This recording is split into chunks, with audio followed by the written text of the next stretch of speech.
transitioning to the very important role of philanthropy, of the private sector, and of investments that need to be coupled with public sector declarations. It is abundantly clear that we must do this together, private, public sector, making the commitments, but also, as we've indicated, shifting the capital. It is therefore with great pleasure that I invite Mr. Jeff Bezos, Executive Chair of Amazon and Executive Chair of the Bezos Earth Fund, to join us on stage. Let us be clear.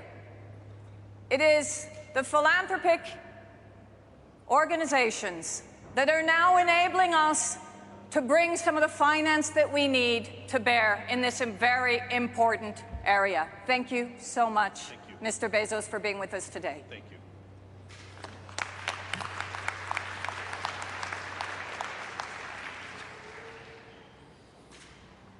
Thank you, Prime Minister, Your Excellencies, ladies and gentlemen. Let me commend you, Prime Minister Johnson, for placing nature firmly on the agenda at COP26. Nature provides all the food we eat, the water we drink, and the oxygen we breathe. It gives us life. It is beautiful, but it is also fragile. I was reminded of this in July when I went into space with Blue Origin. I was told that seeing the Earth from space changes the lens through which you view the world. But I was not prepared for just how much that would be true. Looking back at Earth from up there, the atmosphere seems so thin, the world so finite and so fragile. Now, in this critical year, and what we all know is the decisive decade, we must all stand together to protect our world. Climate change gives us a powerful reason to invest in nature. Each year, forests and landscapes absorb 11 billion tons of CO2 from the atmosphere, helping to slow climate change. As we destroy nature, we reverse this process. Cut down a forest, destroy the mangroves, pave over the prairies, and instead of sequestering carbon, we emit it. In too many parts of the world, nature is already flipping from a carbon sink to a carbon source. This is a profound and urgent danger to us all. That's why last month in New York, 9 philanthropic organizations announced an additional $5 billion to support the goal of 30 by 30, to protect 30% of all land and sea by 2030. I was honored to be a part of this with a $1 billion pledge from the Bezos Earth Fund. And today, I'm pleased to announce a $2 billion pledge allocated directly to restoring nature and transforming food systems. This is part of the Bezos Earth Fund's $10 billion commitment to fight climate change, enhance nature, and advance environmental justice and economic opportunity. Together, this $3 billion in pledges will drive a new threefold nature agenda for the Bezos Earth Fund, focused simultaneously on conservation, restoration, and food transformation. We must conserve what we still have. We must restore what we've lost. And we must grow what we need to live without degrading the planet for future generations to come. In the atmosphere, molecules of carbon dioxide cause climate change and risk destroying life as we know it. But bring that carbon back down to Earth through the magic of photosynthesis into trees, plants, crops, and soil, and this brings life and vitality. Today, 2/3 of the land in Africa is degraded, but this can be reversed. Restoration can improve soil fertility, raise yields, and improve food security, make water more reliable, create jobs, and boost economic growth, while also sequestering carbon. Continent-wide initiatives like Africa 100 and the Great Green Wall offer significant hope. They must now be scaled up. Ahead of COP27 next year, the Bezos Earth Fund would be eager to participate in a concerted strategy led by African nations to seriously and effectively ramp up support for restoration on the continent. However, we cannot rely only on governments, NGOs, and philanthropies to solve the climate crisis. The private sector must also play its part to reduce carbon emissions. Companies need to take leadership positions. Amazon has co-founded the Climate Pledge with Christiane Figueres and set a goal to reach net zero carbon by 2040, 10 years ahead of the Paris Agreement goals. As part of this pledge, Amazon aims to power all its and is working to convert its delivery fleet to electric vehicles. Amazon is inviting other companies to join the Climate Pledge, and more than 200 have to date. Companies can also lead the way on nature-based solutions. Over the past 6 months, Amazon partnered with leading countries committed to protecting the tropical forests and their tropical forests, and the governments of Norway, the UK, and the US to mobilize an unprecedented level of funding to fight tropical deforestation through an initiative called the Leaf Coalition. Amazon has committed significant financial support for Leaf, and the coalition will be signing letters of intent with governments that are ready to receive support. More details will be shared in the next session. Let me be clear.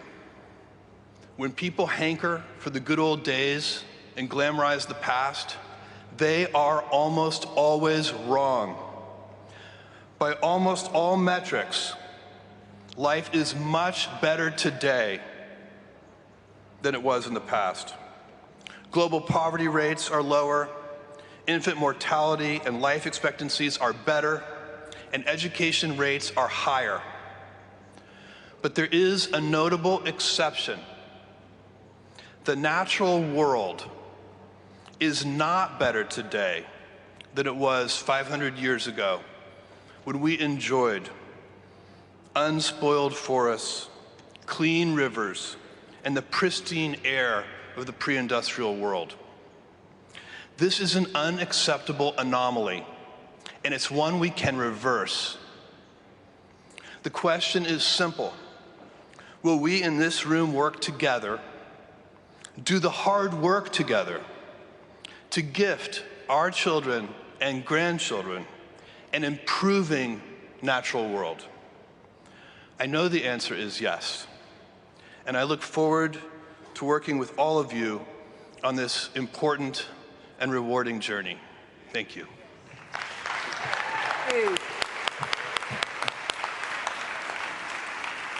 Thank you very much, Mr. Bezos, for raising the bar on philanthropic money, funding capital shifts that go towards climate change, forests, and nature. You're playing an absolutely incredible role, and we thank you for that. Thank you. Thank you very much. We may all go out this way. Yeah.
Your Excellencies and distinguished leaders, I come from Kenya, and that's the place I call it home. I won my first World Championships in 2003, and this summer I successfully defended my Olympic medal in marathon.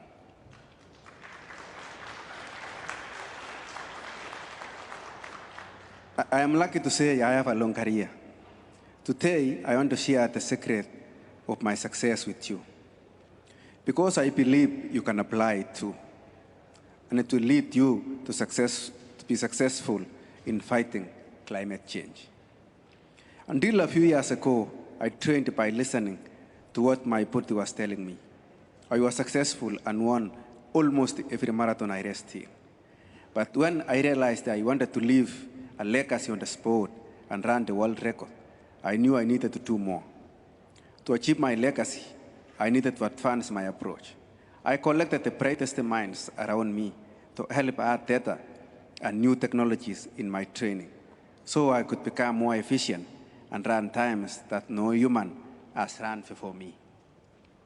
I started using data such as heart rate, sleep monitor, and even glucose monitor. We developed a shoe that was so full of innovation and new technologies that it protects us so well from the earth impact from the ground that I can now go for a run the day after a marathon. But feeling has always remained the key driver. I use data to confirm my feeling and make small adjustments to improve. How has adding data and innovation in technology helped me? In October 12, 2019, I became the first human ever to run the marathon under 2 hours.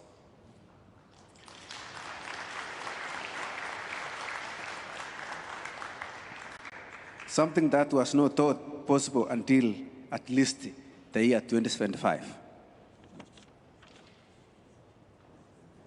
We are here today to speak about climate change. And also in Kenya, it's obvious that the world is going into the wrong direction. In Kenya, we live close to the equator, so there are no seasons. We only have periods in the year that we call the long rains, the short rains. But the rains haven't been the same for a while now. They often hardly bring any water, or sometimes they flood our farm fields, ruining all the crops. When I look to our world, I see the same metaphor as I see my career. There are Western countries who are so advanced with data and innovation, but whom are further removed from that initial feeling for the climate. Whereby in Africa, we feel so closely. What's changing? But don't adequately use data and innovation to make an impact. Today, I urge all of us to bring our worlds together, whereby we can combine our unique skills of staying connected to our feeling added by the strengths of data and technical innovations.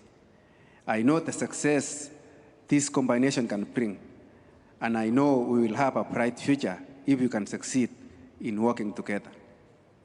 The planet is in our dear hands.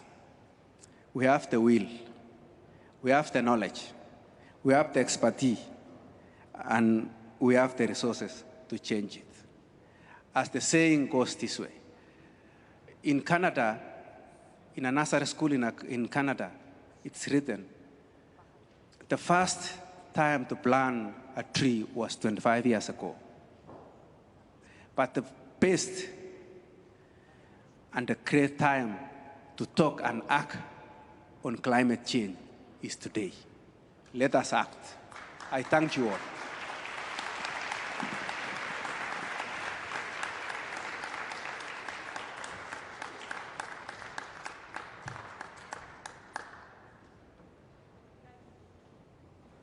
Thank you so much.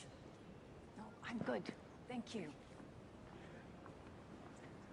What an incredible treat to have a double Olympic gold medal winner give us his vision of the importance of forests. Can we have a loud round of applause?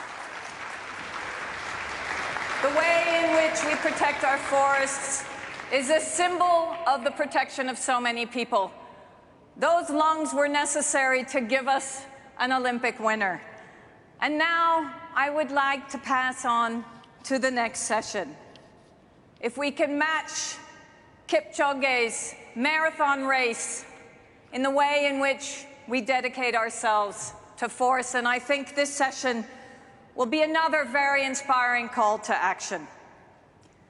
Our next agenda item is going to highlight the potential to scale up carbon finance, to support efforts for the protection of forests, but also, very importantly, to halt and reverse forest loss.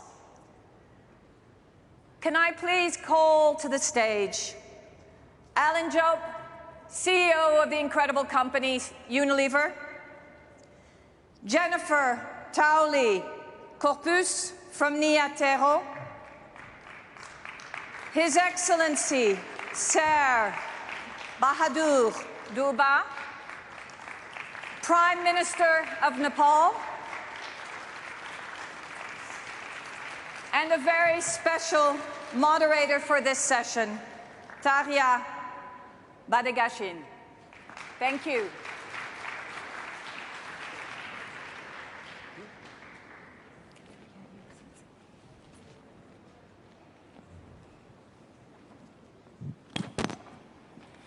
Thank you. I'm really excited to host today's session. In this session, we will learn about the LEAF Coalition. LEAF stands for Lowering Emissions by Accelerating Forest Finance. Launched at the Earth Day Climate Summit in April this year, the LEAF Coalition is a major new public-private market-based effort to protect tropical forests. To meet the Paris temperature goal, we must halt deforestation and restore millions of hectares of forest by 2030. To achieve this, we must substantially increase the flow of finance and crucially mobilize private capital. Strong voluntary carbon markets can be a key enabler for private investment in this area. Demand in these markets is growing in line with corporate net zero targets alongside a drive to eliminate deforestation from corporate supply chains and to become nature positive, all of which is critically needed to keep 1.5 alive.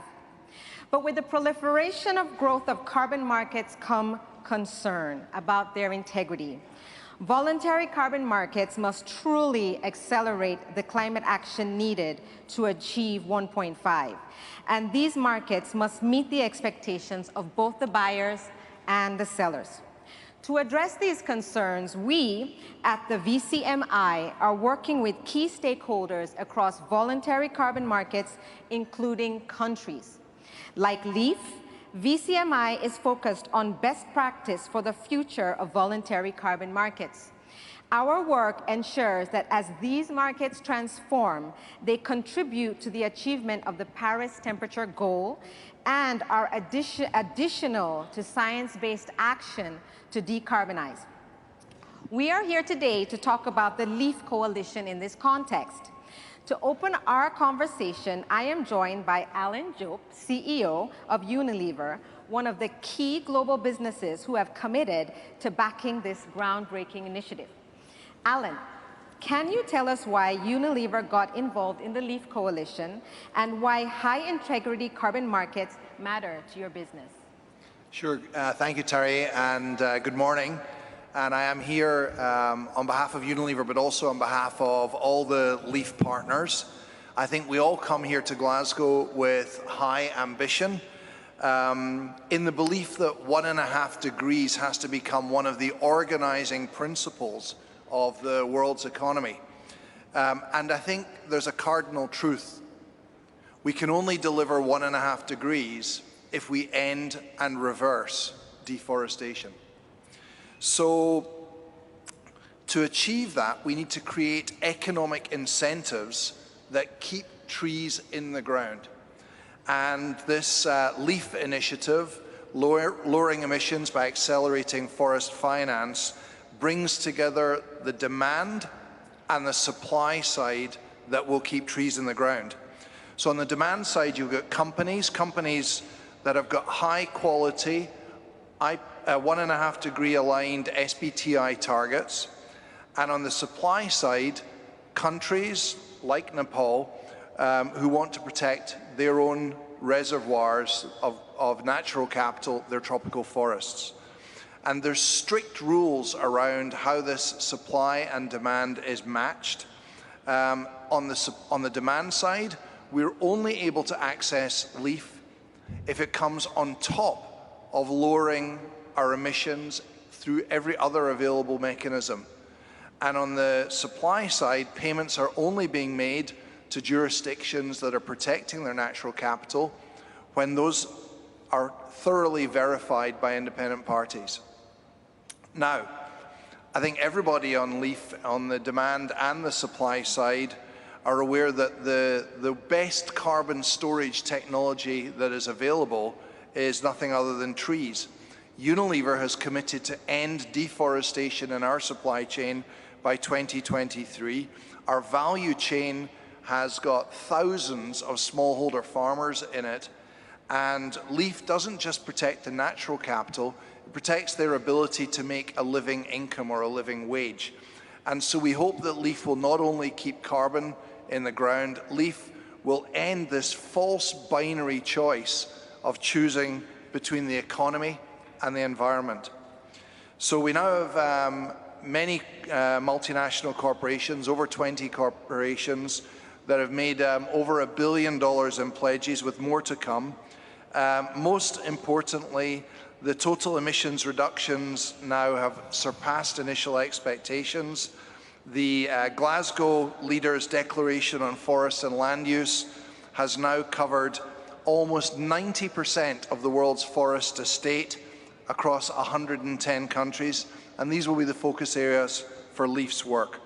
So we can only achieve 1.5 degrees by ending deforestation, not pausing deforestation, not slowing deforestation, not fudging deforestation, but ending deforestation. That is Unilever's ambition, and Carrie, that is the ambition of LEAF. Thank you. Thank you, Alan.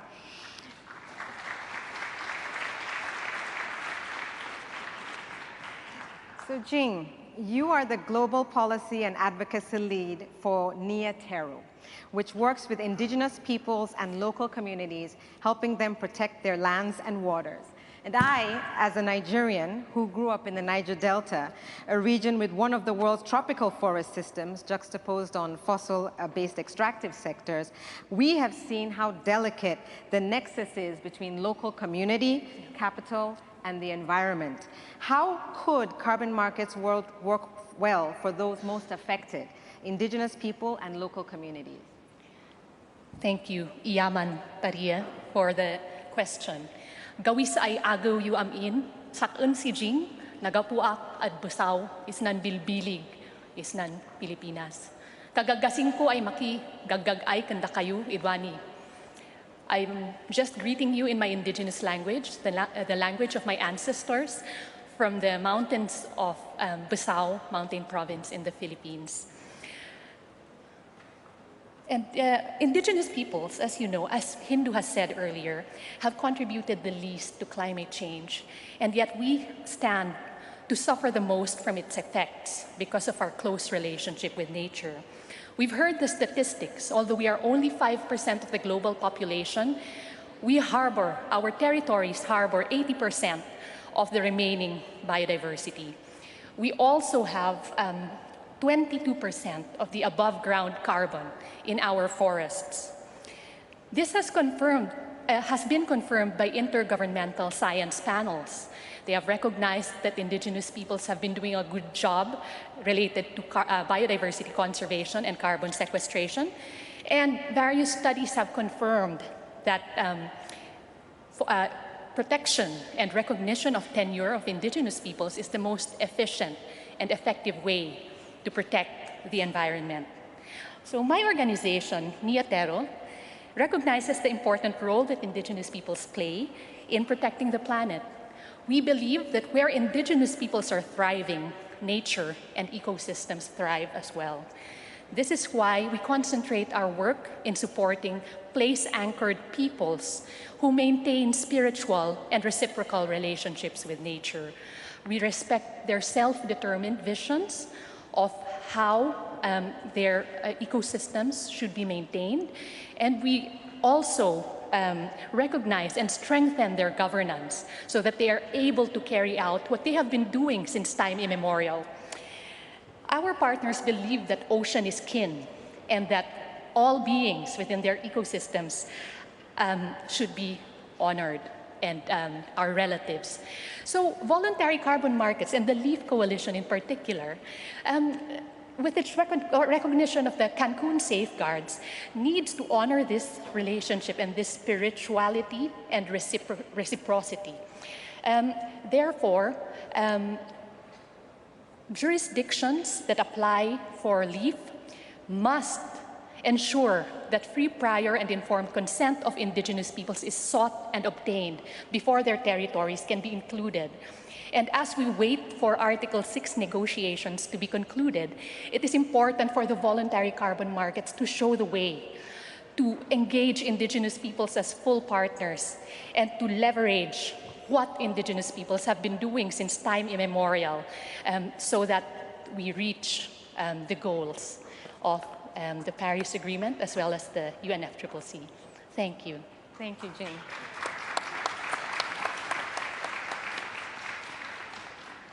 Your Excellency, what is Nepal's vision for protecting its forests, and what role do you see for carbon markets? Nepal envisions to increase its forest cover to 45% by 2030. Forest will play a key role in our net zero ambition to become carbon negative after 2045. Nepal's forest sector will increase its role as a carbon sink. We hope to attain net zero deforestation by 2030. Nepal has been a global leader on community forests. To build on this success, international climate finance is necessary. Therefore, Nepal supports Glasgow Declaration and believes that it will help unlock climate finance, reserves, forest biodiversity, loss, and play a vital role in achieving 1.5 degree Celsius goal.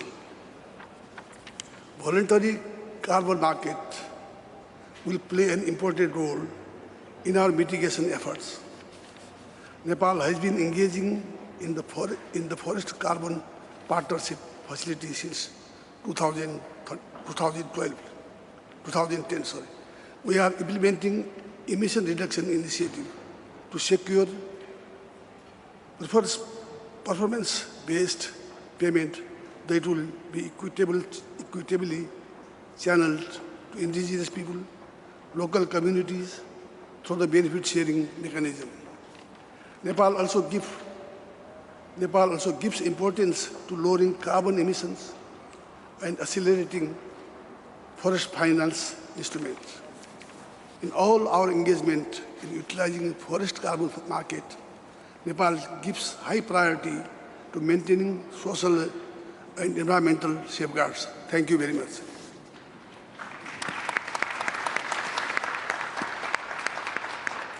Thank you. Thank you, Your Excellency. Initiatives like the Public-Private LEAF Coalition herald a step change in the mobilization of private finance for our forests.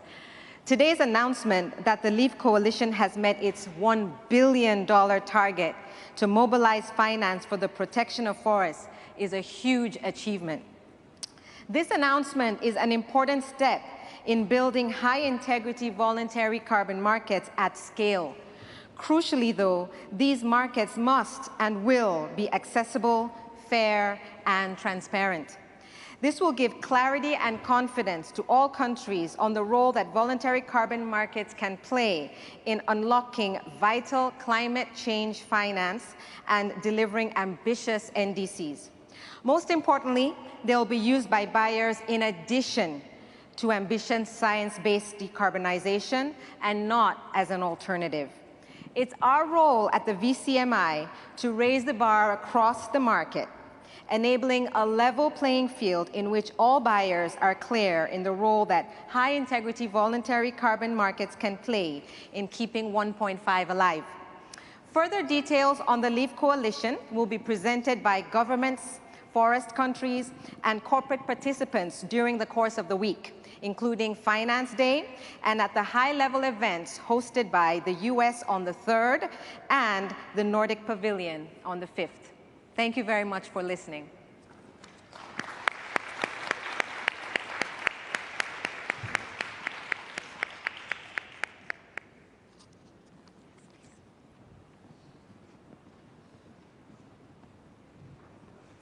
Thank you so much, Tahia, and thank you all for a very important session.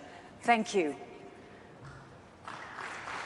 Ladies and gentlemen, may we continue to give them a round of applause. Thank you so much.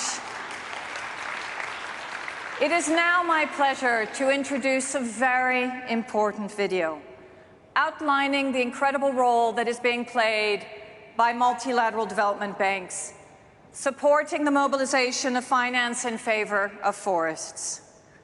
So please, may we play the video now.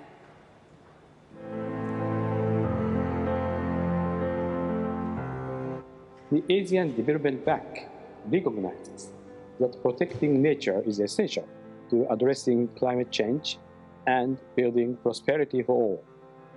We endorse this common agenda to mainstream nature across our operations.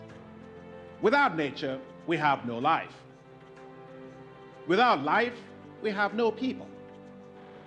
Without people, we have no planet. Let us save nature, people, and the planet. Let us give back to nature, for nature preserves all of us. Thank you very much. On behalf of the Asian Infrastructure Investment Bank, I'm pleased to endorse the joint statement of MDBs on nature, people, and planet, launched at COP26 today. In financing infrastructure for tomorrow, AIIB prioritizes green infrastructure, including integration of nature-based solutions to support economic development in Asia and beyond. I am Jean Leon, President of the Caribbean Development Bank. It gives me great pleasure to fully support the MDB joint statement on nature, people, and planet. We commit to work diligently with our borrowing member countries to invest in nature-based solutions for enhancing resilience and promoting sustainable livelihoods. Nature is at the foundation of our civilization. In the past 30 years, EBRD has set environmental protection as a key priority. With this statement on nature, people, and planet, we commit to do more to preserve our collective natural capital. The European Investment Bank endorses the commitments on nature made in the joint statement, which will necessitate the convergence of our respective climate and biodiversity agendas in order to effectively respond to the two planetary emergencies. The EIB stands ready to partner globally to make it happen. Assalamu alaikum.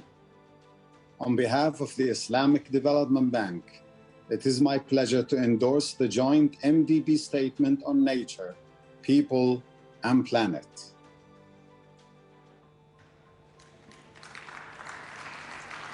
Once again, another very exciting commitment that we have brought you today. It is now my pleasure to bring forward the President of the Inter-American Development Bank, Maurizio Claver Caron, on the Multilateral Development Bank's commitment to the Nature Positive Agenda. Please, Maurizio, join us on the stage. Thank you. Thank you. Thank you so much, and thank you, Prime Minister Johnson, and greetings to all of my fellow distinguished participants. And let me begin by thanking the Government of the United Kingdom for the hospitality and for convening this meeting, which is so important for all of us. Today, I am honored to represent a group of multilateral development banks that are committing to the goal of putting nature and climate at the heart of all the work we do. The banks signing today represent the leading edge of development assistance, and they include my own, the Inter-American Development Bank, the African Development Bank, the Asian Development Bank, the Asian Infrastructure Investment Bank, the Caribbean Development Bank, the European Bank for Reconstruction and Development, the European Investment Bank, the Islamic Development Bank, and of course, the World Bank Group. When the United Kingdom approached the IDB to lead the work in negotiating this joint statement on nature, people, and the planet, which we're endorsing today, it was really an important acknowledgement of two key points. First, that Latin America and the Caribbean plays a crucial role within the global imperative for bold action on climate change and nature. And second, it was an acknowledgement that the leaders hosting us today recognize the need to move from pledges to action, as we heard my friends President Duque and Prime Minister Motley so eloquently say on this stage. Most IDB countries are not major contributors to climate change, but more importantly, we're the biggest proponents of action to address it. Latin America and the Caribbean is both among the world's most biodiverse regions and the most at risk to climate impacts. And the ramifications of rising temperatures and the degradation of nature in our countries spill well beyond our borders. What happens in Latin America and the Caribbean affects the entire world. Climate change is jeopardizing the water and food sources that in our region nourish the world. They're endangering the CO2 sponges that are our rainforests, and they're threatening to unleash unprecedented climate-induced migration crises. Now, in recognizing this as an existential threat, all of us must be clear about the concrete actions required to protect Latin America, the Caribbean, and such, henceforth, the entire planet. Also, today serves as an acknowledgement of the IDB, of the Inter-American Development Bank's work. After a long history of advancing sustainable development models, we have redoubled our effort over the past year of my presidency to lead the climate and nature agendas focused on not words, rhetoric, but results. Not just commitments, but results.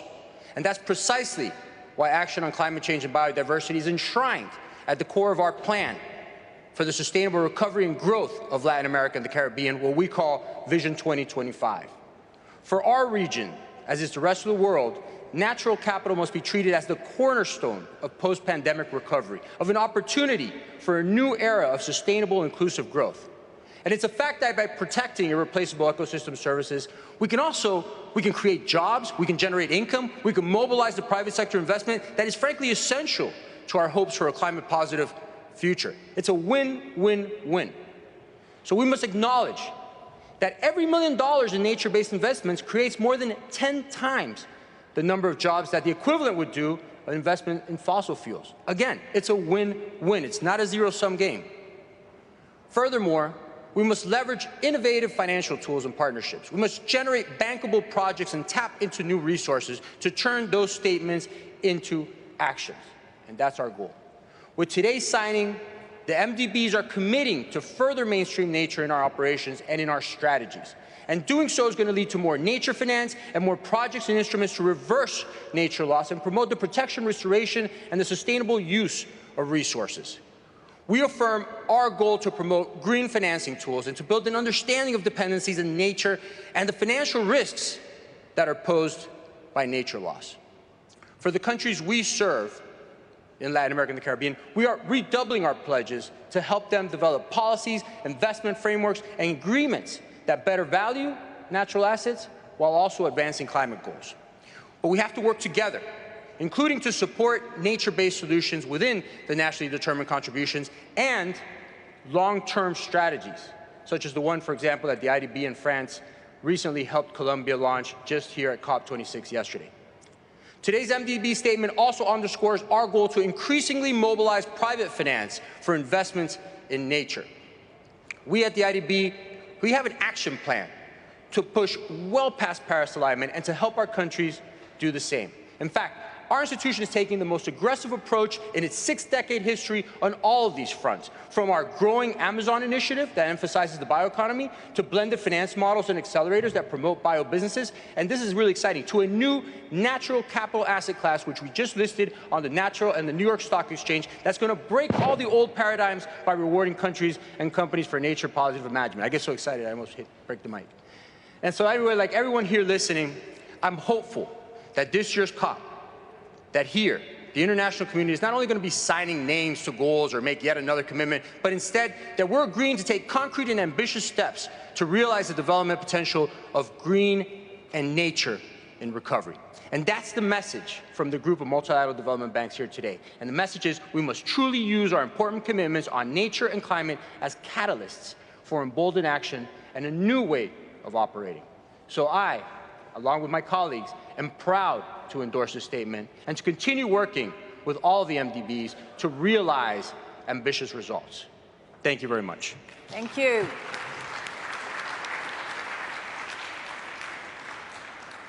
Thank you for your commitment. Thank you for speaking about turning words into action. There are many who have questioned the validity of these commitments, and let's be clear, we've gone far beyond any commitments ever made with regard to the protection of forests, the regeneration, and it is because of the efforts of both the public and the private sector that we have seen this come to fruition. This marks the end of our first session. I would now like to invite the world leaders who are here to go to the VIP room for a family photo. Those of you who would like to stay during the break, and I urge you not to leave, you will see that we will play a video with some leaders that you will never potentially have believed would come behind, once again, this Glasgow Declaration. The point is, we now have more than 110 leaders that have signed, and some of those leaders will be here in this video. So I urge you to stay. Those of you who will be joining us, please join us again at 11:20 sharp, where we will open also with His Royal Highness, the Prince of Wales. Thank you, distinguished guests, for your attention.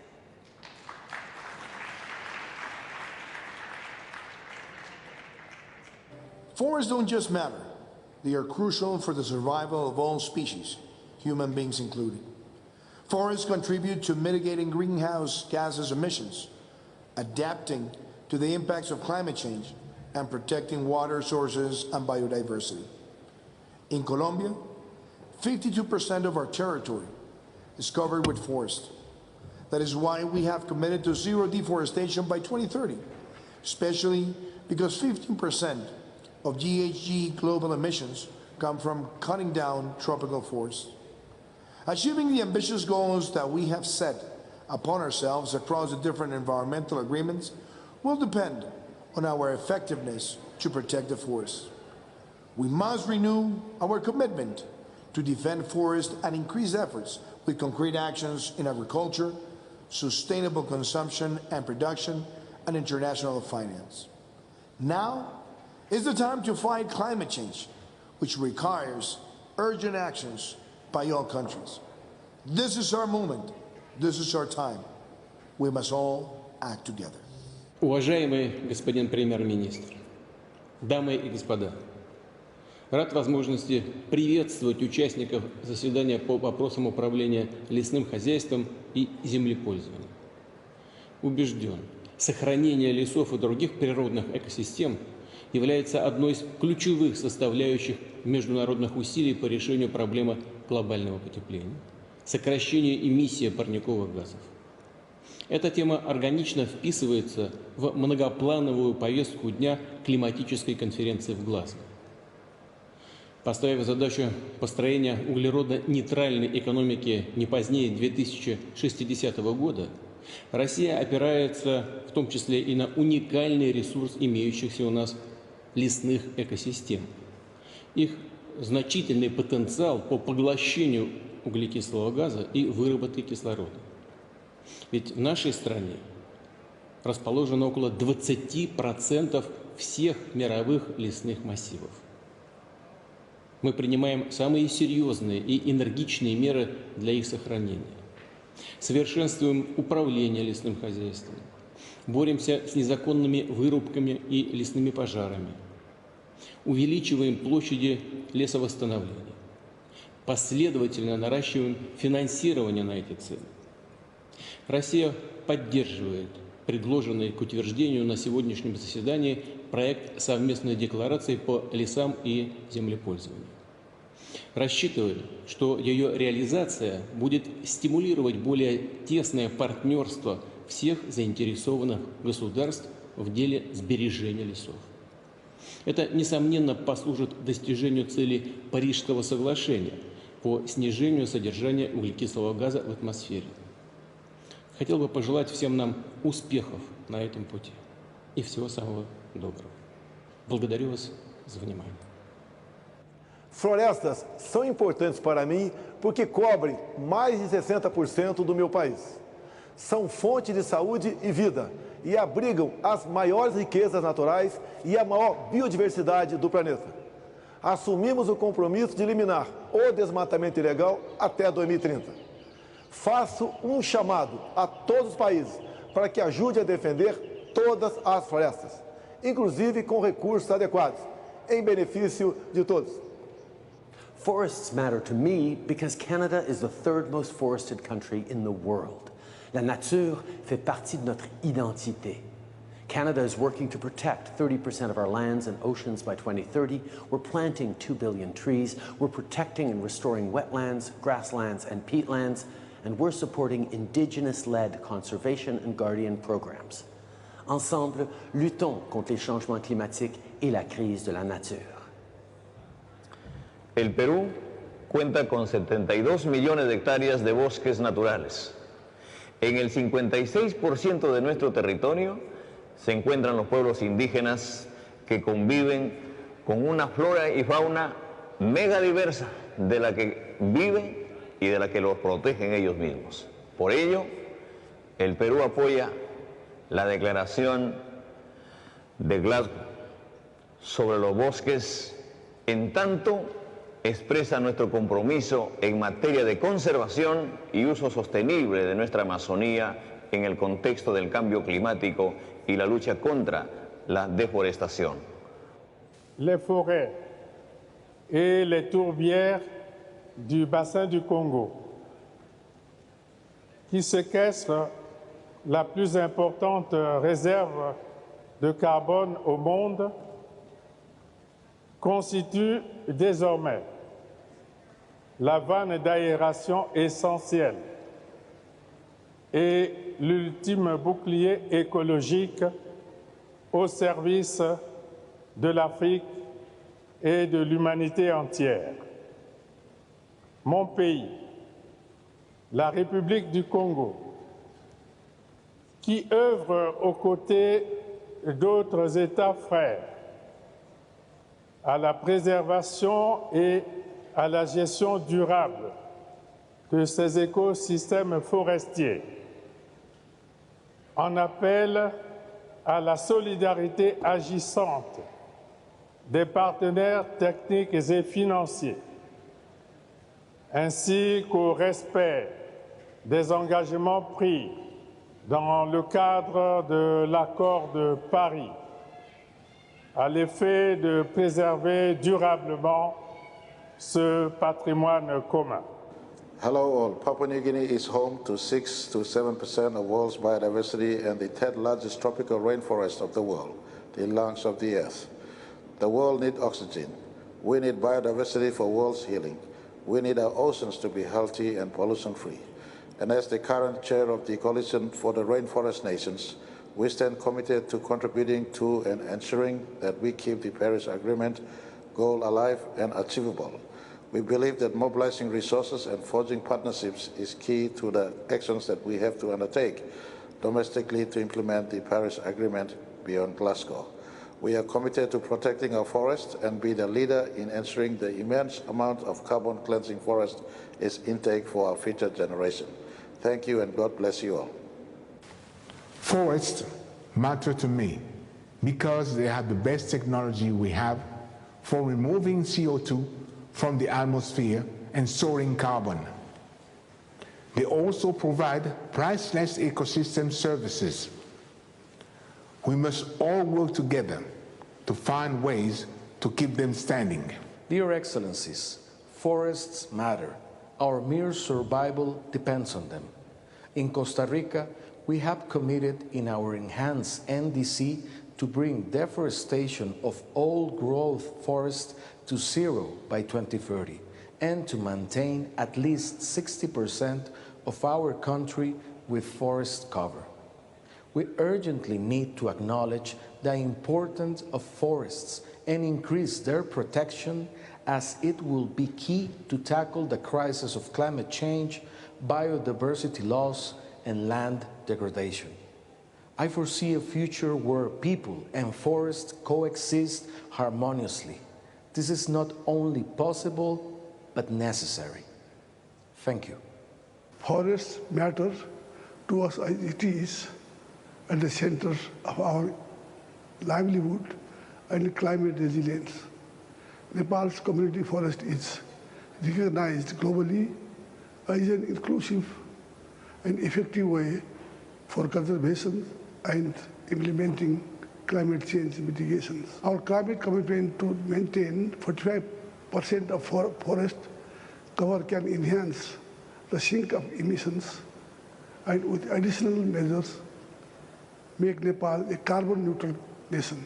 Participation in this declaration reforms Nepal's commitment to the global cause for protecting and restoring our forests that are critical to tackling the climate crisis.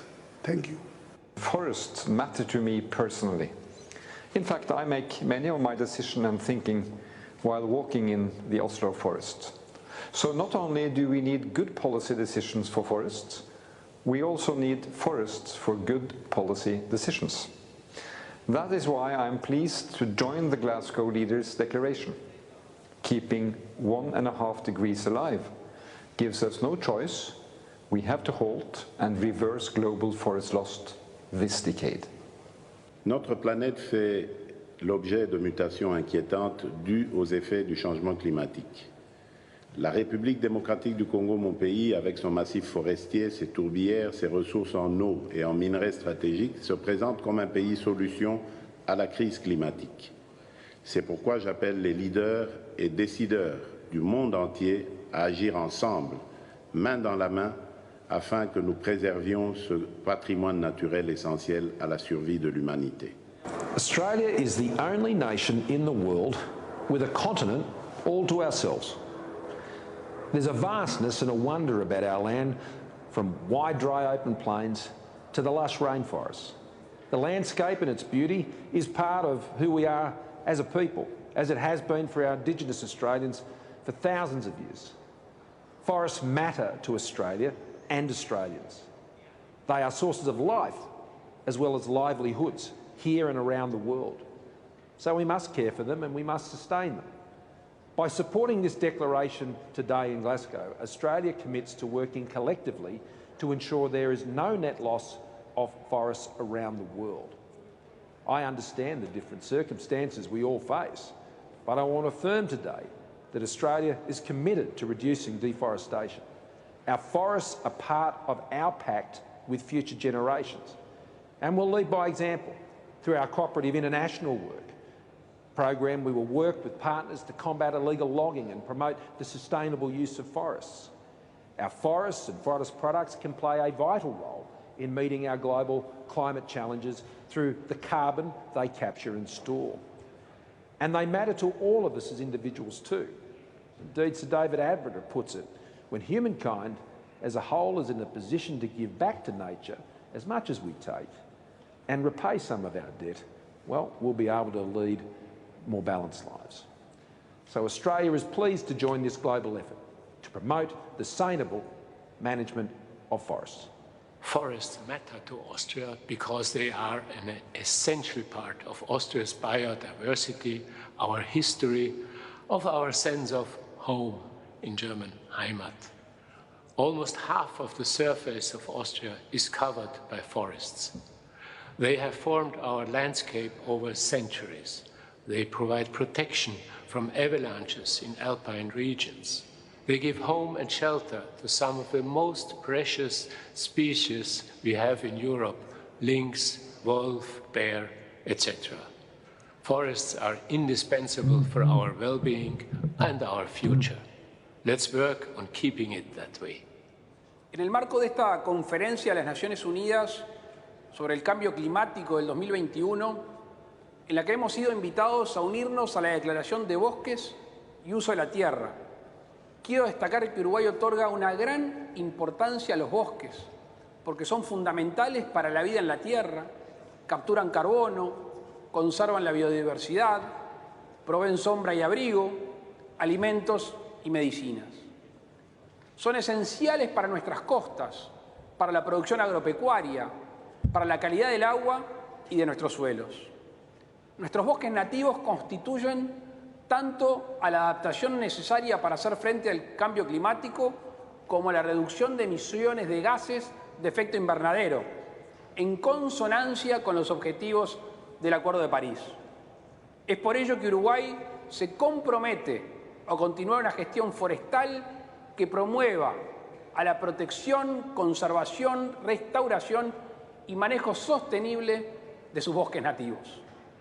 Forests matter to me because they give life and beauty to our planet and people.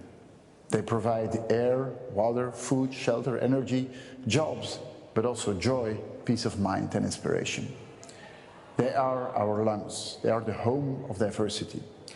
We need to keep the 1.5 degrees goal within reach, and we know this can only be done by halting and reversing deforestation. Belgium will spare no efforts and will continue to increase its climate finance and invest it in actions for forests, particularly with our friends and partners in Africa. Protecting the forest matters.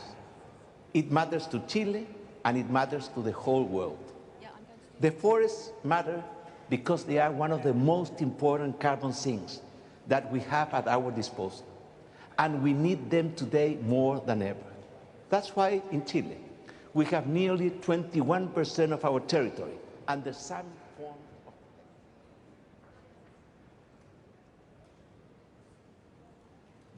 Ladies and gentlemen, our next session will commence shortly with an opening by His Royal Highness, the Prince of Wales. Thank you.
Ladies and gentlemen, may I introduce to you His Royal Highness, the Prince of Wales.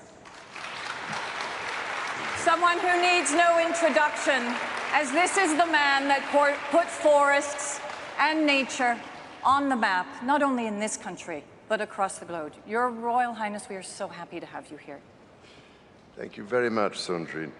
I must say I'm very touched by your introduction, having known you for a very long time. Yes. So thank you. And Your Excellencies, ladies and gentlemen, it was a great pleasure to, I think, see at least some of you at the reception in Kelvin Grove Art Gallery yesterday evening, and now to be able to address you briefly at today's World Leaders Action on Forests and Land Use event. This second session of the Action on Forests and Land Use event is absolutely vital, and I hope I don't need to tell you this, because it is here that we will explore together the scale of the systemic shifts that need to happen really urgently if the world is to succeed in delivering a positive future for nature and people alike.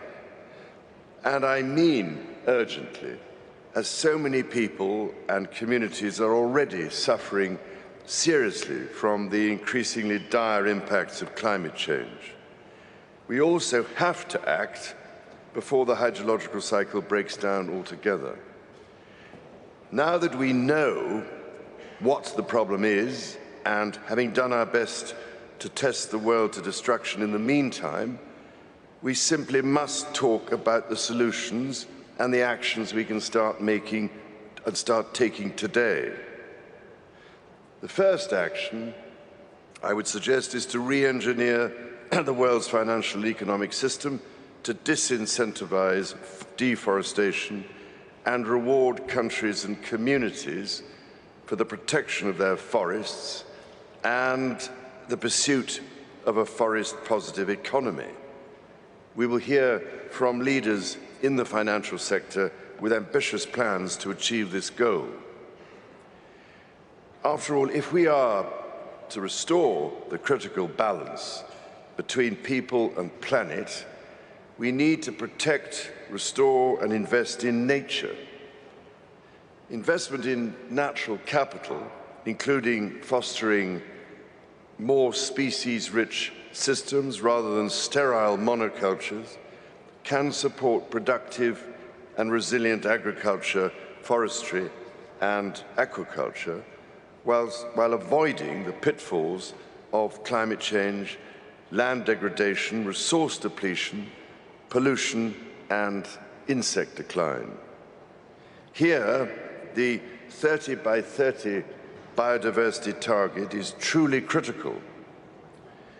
To support that objective, I helped to establish something called the Natural Capital Investment Alliance as part of my Sustainable Markets Initiative in order to help develop natural capital as an investment theme and as a means of mobilizing the world's financing and investment communities. But I believe you'll be discussing the details behind the NCIA after I have left here. The second action the world needs as a real matter of priority and justice is to safeguard and honor the rights of indigenous peoples and local communities who depend on the forests for their lives and livelihoods, and who are themselves wise and experienced custodians. In fact, I'm wearing what I've been given earlier when I met them, and this one comes from Ecuador. The virtuous circle of nature is something the world's indigenous peoples hold sacred and understand only too well, and is why we should listen to and learn from their profound intuitive wisdom. By contrast, we seem to have lost that vital sixth sense which should have prevented us from abusing nature in the first place. Today, though, we will hear from forest leaders and donors committed to fulfilling this promise. We thank those leaders for their bravery, their courage, and their commitment to protect their forests and the rich biodiversity that exists within them, despite all the dangers and obstacles placed in their way. The third important action we need to take is the implementation of an accelerated and serious global shift in how we produce and consume goods, decoupling this production and consumption from further loss of forests and other vital ecosystems. I'm therefore delighted we will be joined by leaders committed to shifting to new and more sustainable practices in this area.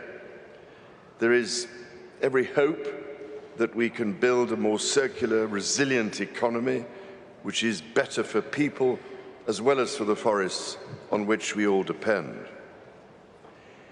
After all, nature is estimated to contribute some $125 trillion to the global economy annually, if you can ever actually put a real value on it.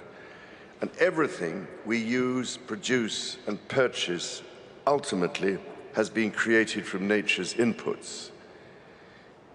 In a circular bioeconomy, this requires taking a system-led view of global value chains. The shift to renewable bio-based solutions is therefore an opportunity to rethink industries so that they become nature positive and climate neutral, while providing new jobs and more inclusive prosperity. All these measures would shift our economy onto a more sustainable trajectory. And there are now signs that there is, at last, growing interest in investing in these solutions across both public and private sectors. However, if we want to see tangible and rapid results on the ground, and I'm afraid I do after years of frustrated effort, then we need to articulate and demonstrate the immediate and long-term value of these investments. This is why I established the Circular Bioeconomy Alliance last year to connect the dots between investors and local communities in order to create regenerative and inclusive landscapes and sustainable value chains that work for nature and people. Frankly, we have all had enough talking, so we need to put our words and commitments into practice. This is why, while I speak, the Circular Bioeconomy Alliance is working with local communities in 4 continents to restore thousands of hectares in more than 10 countries to deliver practical solutions through initially what we are calling living laboratories. By doing so, we will, I hope, inspire an entire generation of humanity who will be equipped to make the changes we so desperately need. Your Excellencies, ladies and gentlemen, and I cannot believe how many times I've ended speeches like this all over the world during the past 40 years and to no avail, but I can only pray that this time this session will provide us with a real sense of the seriously urgent systemic shifts that need to happen to deliver on our vision. And I urge you all to take forward the work we discussed today with implacable resolve and determination to make things happen on the ground. Thank you, Elizabeth. Thank you so much. We'll go back out that way. Yes. Once again, the wise words of His Royal Highness the Prince of Wales. Not only is he a force of nature, but he is one of our greatest forces for nature. I would like to now bring forward the next panel that will very much open up this session. Right now, South Africa is the largest emitter in Africa, due in large part to the heavy reliance on coal for power. By closing South Africa's coal plants ahead of schedule and investing in clean power alternatives for the people of South Africa, and supporting an equitable, inclusive transition in South Africa's coal sector, We're following through on the pledge the G7 partners made in Cornwall to accelerate the transition away from coal in developing countries. And I realize the reliance on coal is consequential, but I can remember growing up as a young man in an area that was a heavy supplier of coal in northeast Pennsylvania. And I watched what happened when it collapsed, and how the impact on the community. And that's why we have to take care of the people who are impacted on it, and provide alternatives for them as well. By closing South Africa's coal plants ahead of schedule and investing in clean alternatives, the people of South Africa, for the people of South Africa, and supporting equitable, inclusive transitions in South Africa's coal sector, we're following through, as I said, on the pledge we made. The second point I'd like to make, all our projects should be designed in close partnership with the countries where they will happen. It's a simple but powerful principle. Projects will only be successful, in my view, when there is buy-in, input, and engagement from the communities they're intended to help and impact. I learned that yesterday from Barbados. Actually, I think I knew it ahead of time, but you made a really very compelling speech yesterday. Local governments, labor, and civil society should be engaged from the very start to make sure the benefits to the community are equitable and are immediate. Thirdly, the Build Back Better World project should be high quality and high standards. What does that mean in practice? Well, it means whenever there's something to purchase or someone to hire, we'll use transparent and competitive processes that safeguard against corruption. It means we'll provide affordable financing so local taxpayers aren't stuck with a big bill they can't pay down the line. It means environmental planning to reduce the risk of damaging the ecosystem and increase the resilience to climate change. And fourthly, partnership is essential. To reach net zero by 2050, we're going to need to mobilize trillions of dollars, as our friends at the end of the table know, trillions of dollars in financing to harness both private and public sector resources. I met with some of these private sector suppliers earlier today. I think it's within our capacity to do that, led by the men at the end of the table, and harness both private and public sector resources. So I look forward to working with the World Bank President, David Malpass, and Mark Carney, who's now with the UN, about how to mobilize the private sector and international finance institutions to help build a pipeline of projects that we can invest in but can be counted on and planned for and be done in regular order. And finally, as you keep hearing me say, and I apologize, building out our climate infrastructure can and should help drive a sustainable economic recovery. From the first meeting we had, I apologize for the repetition. When I look at climate and dealing with climate change, and I see jobs, good jobs, economic development, and movement. That's what I see. And finally, you keep hearing me say it, but building out the climate and infrastructure should drive sustainable economic recovery. It can spur the creation of those good jobs in the developing world just like it can in the developed world. Our global transition to a net zero economy is predicated on 30 million new jobs worldwide by 2030. 30 million new jobs, good paying jobs. So this climate crisis is an enormous opportunity. It's about jobs. It's about building the industries of the future. It's about making sure everyone shares in the benefits of an equitable and sustainable green recovery. A Build Back Better World is going to show that we can grow our economies, fight climate change, and leave a better, cleaner, more livable planet for all of our children. So I want to thank you all for joining us today, and now I'd like to turn it over to a woman who I think impresses me every time I hear her speak, President von der Leyen, to make a few remarks. Thank you very much, Mr. President, dear Joe, Prime Minister, dear Boris, distinguished guests, ladies and gentlemen. It's my great pleasure to co-host this important event with you, Mr. President. Indeed, our joint work on infrastructure needs in low and middle income countries started earlier this year in Carrie. Boris, I remember very well under your presidency. And here now in Glasgow, in the spirit of COP26, we want to highlight the progress made so far and emphasize the importance of climate-positive infrastructure development. Thus, if investing in transport, in energy and digital networks, we always have to make sure that it serves the planet and the people.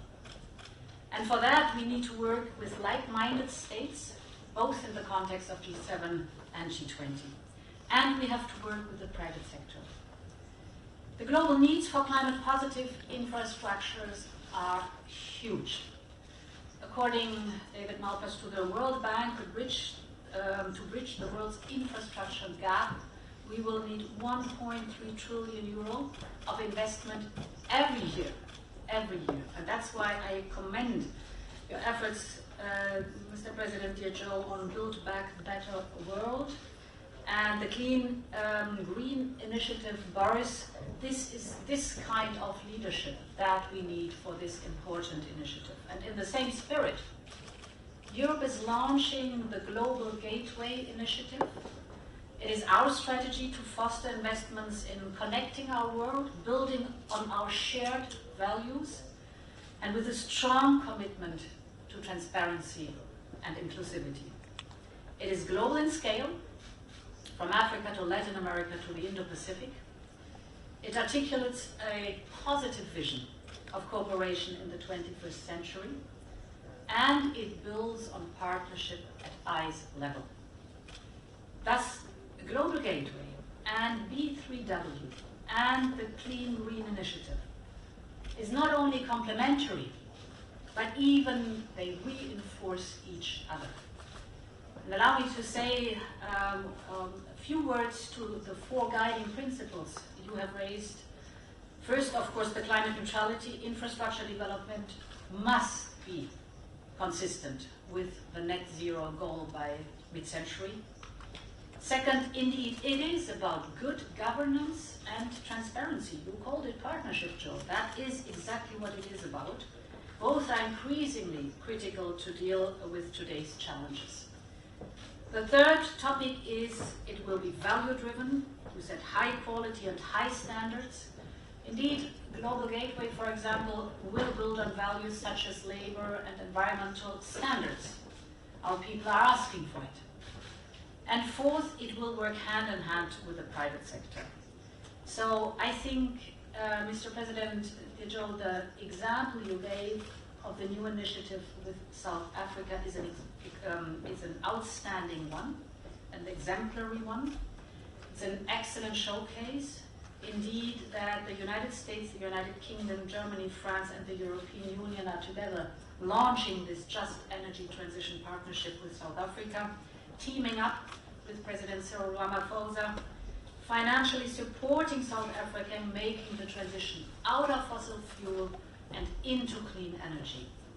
I think this partnership, and I hope it, will be a blueprint for similar partnerships with other countries, and I look forward to our discussion. I have the pleasure now to give the floor to you, Prime Minister, dear Boris.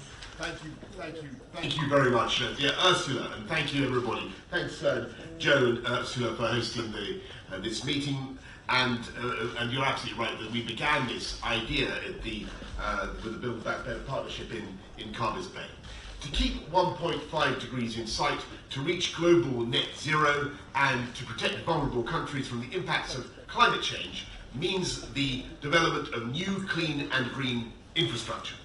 And this presents a huge opportunity to turn our struggle against climate change into a global mission, as President Biden has said, for jobs and growth. In the UK, through our net zero strategy, we are pioneering a green industrial revolution with public investment leveraging billions of pounds of private funding into whole new industries, from offshore wind to carbon capture and storage, allowing us in the UK to level up our whole country with thousands of good new green jobs. And by partnering with developing and emerging economies to invest in climate smart infrastructure and meeting our $100 billion climate finance commitment, of course, we can go on to unlock trillions whether it's tens of trillions or hundreds of trillions, as Mark Carney would say, of private finance to do something similar around the whole world. So our pursuit of global net zero can drive global levelling up, helping developing economies fast-track their way to a more prosperous, clean and green future. So the UK wholeheartedly supports the principles that President Biden has set out, working in partnership to create the highest standards of climate-resilient infrastructure, rooted in our shared democratic values of transparency, inclusivity, collaboration, and led by the host countries, responding to their needs. And I welcome the work of Mark Carney and others on creating what we call country platforms to help connect the pipelines of green infrastructure projects with the vast private capital looking to invest in net zero. The UK is proud to contribute to these efforts today with our Clean Green Initiative, as you say, Ursula. By taking our green industrial revolution global, we're investing over £3 billion and mobilising a similar amount of private finance to support technologies like drought-resistant agriculture, where investors have been reluctant to take the risks alone. We're investing in green bonds for renewable energy in Vietnam and solar power in Burkina Faso, Pakistan, Nepal and Chad. We're offering guarantees to the World Bank and the African Development Bank to unlock up to £2.2 billion of new finance for green infrastructure across India and Africa. And we're working with President Ramaphosa, Cyril Ramaphosa, to deliver his ambitious vision for faster, greener growth, helping to lead an $8.5 billion partnership to decarbonise what is currently the most carbon-intensive energy system in the world, and by choking off international finance for coal.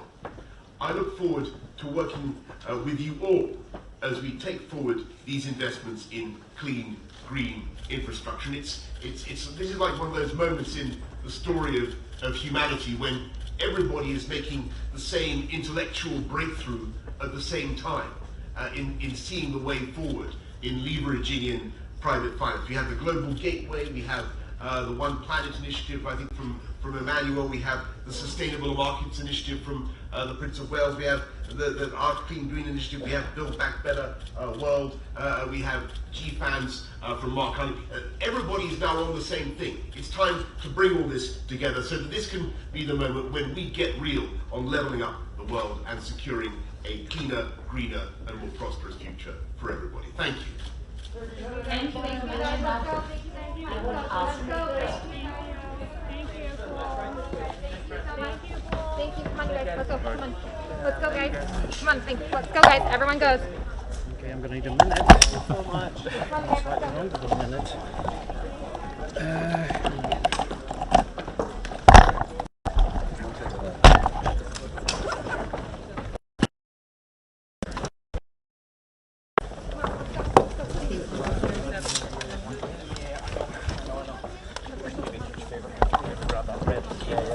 Hang on, you're still...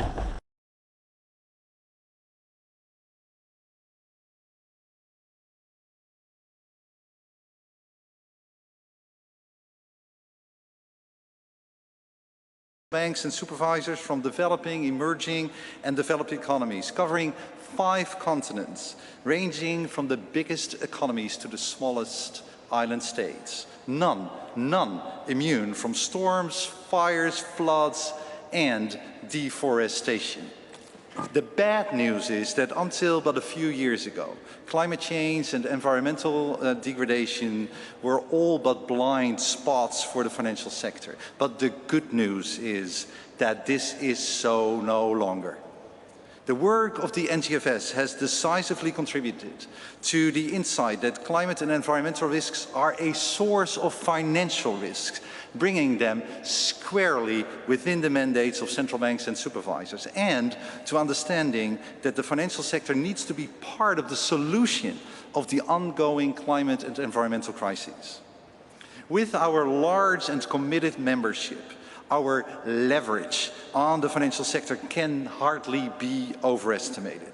Together, we supervise all globally systemically relevant banks and over 2/3 of systemically relevant insurers.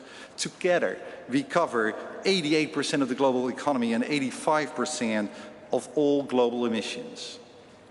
At the NGFS, we have been working hard over the last 4 years to integrate climate-related and environmental risks into the work of central banks and supervisors. We published a guide recommending supervisors to clarify their expectations that banks and insurers should revisit their very DNA to address climate-related and environmental risks. In addition, the NGFS has developed forward-looking scenarios, identified data gaps, and assessed how climate change is relevant for monetary policy. Through all these activities, light has been shown on the relevance of climate change for the financial sector, concrete tools have been developed, and significant progress has been made. However, forests, and more broadly nature, have so far remained too much in the shadow. And that is why, recognizing the harm that nature-blind financial flows may cause, and that climate change and environmental degradations are very much related. That is why, last month, the NGFS published a study on biodiversity and financial stability. We and the financial institutions that we supervise need to become at least as expeditious on nature-related risks as we are on climate. Reaching net zero and saving nature requires the right combination of urgent, concrete and decisive governmental policies and a financial system aligning itself with these policies, both in terms of grasping the related opportunities and managing the related risks. Our network will continue to wield its leverage to green the financial system. For although finance alone cannot make the world green, greening the world without it is impossible. Forests and finance are more intricately intertwined than ever, and only together they can thrive.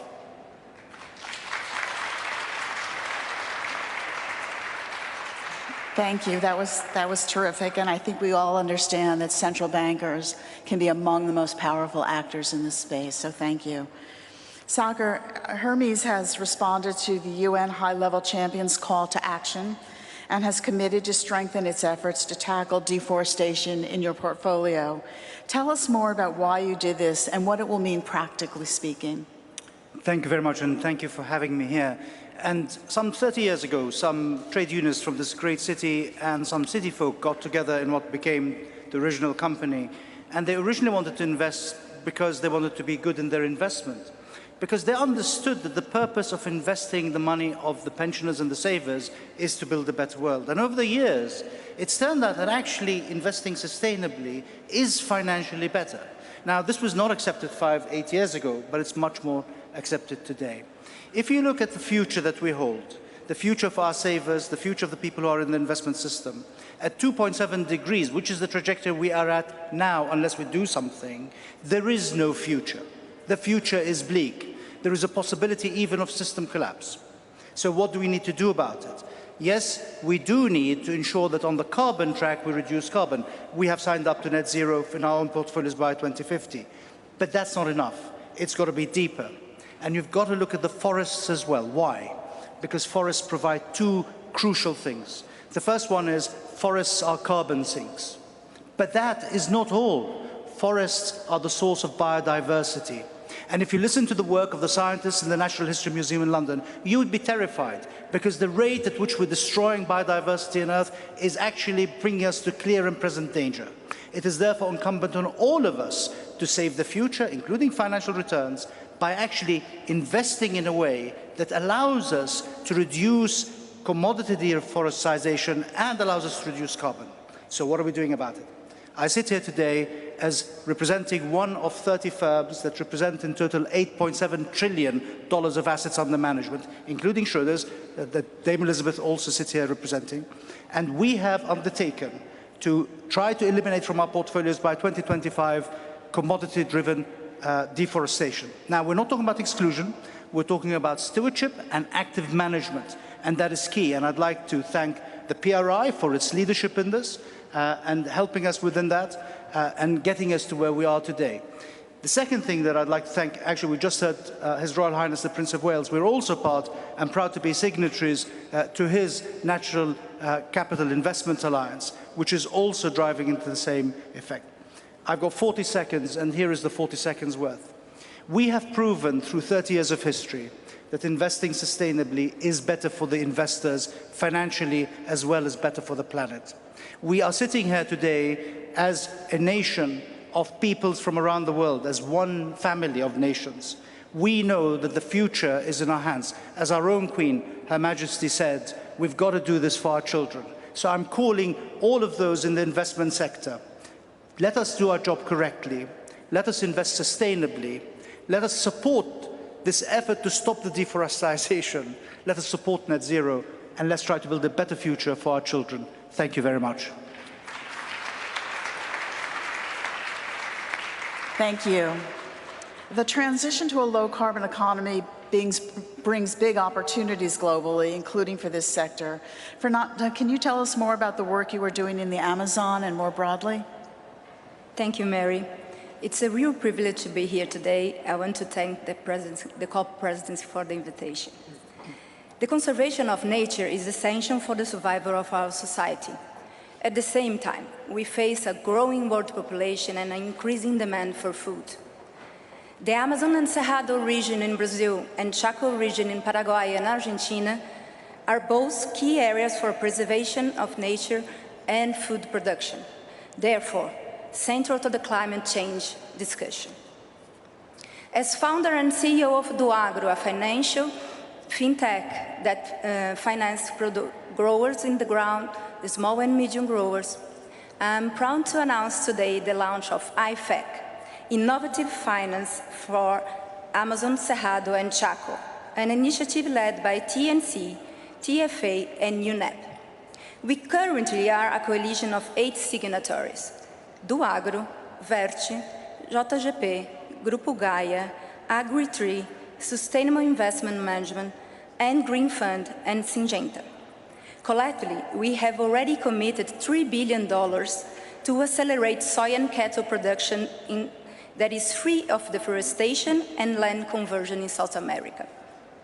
However, to scale the transformation of food production in these biomes, we have 2 main challenges.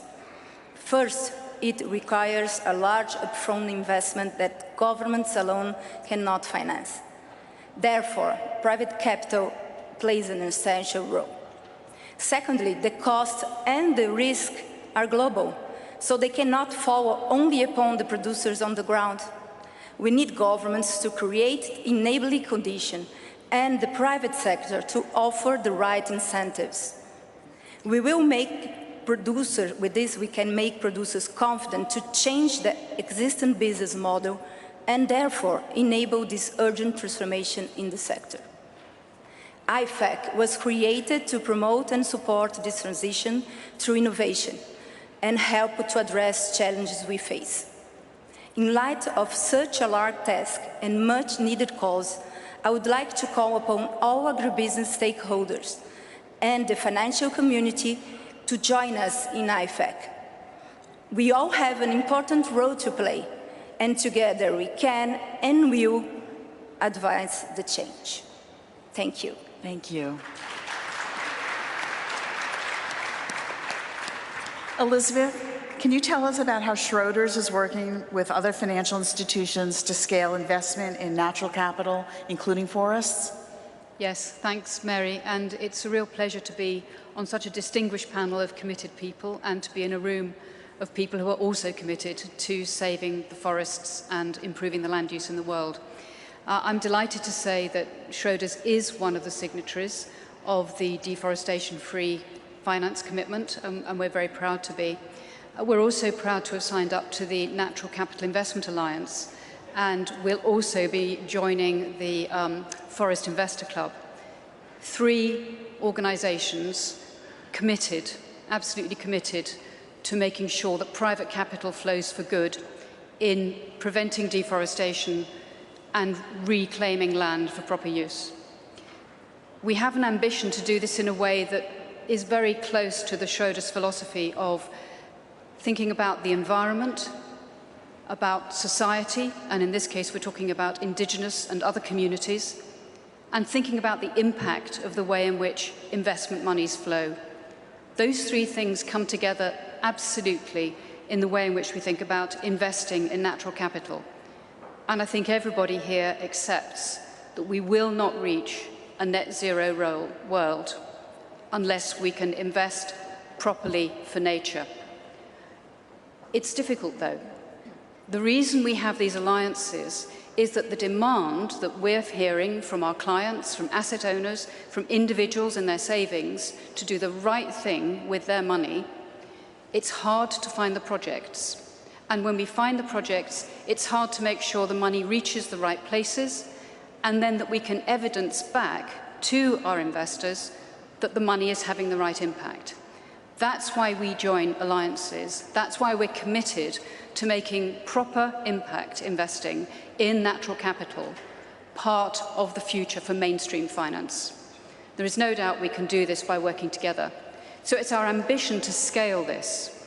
We have $10 billion already committed from 15 asset managers who are part of the Natural Capital Investment Alliance now.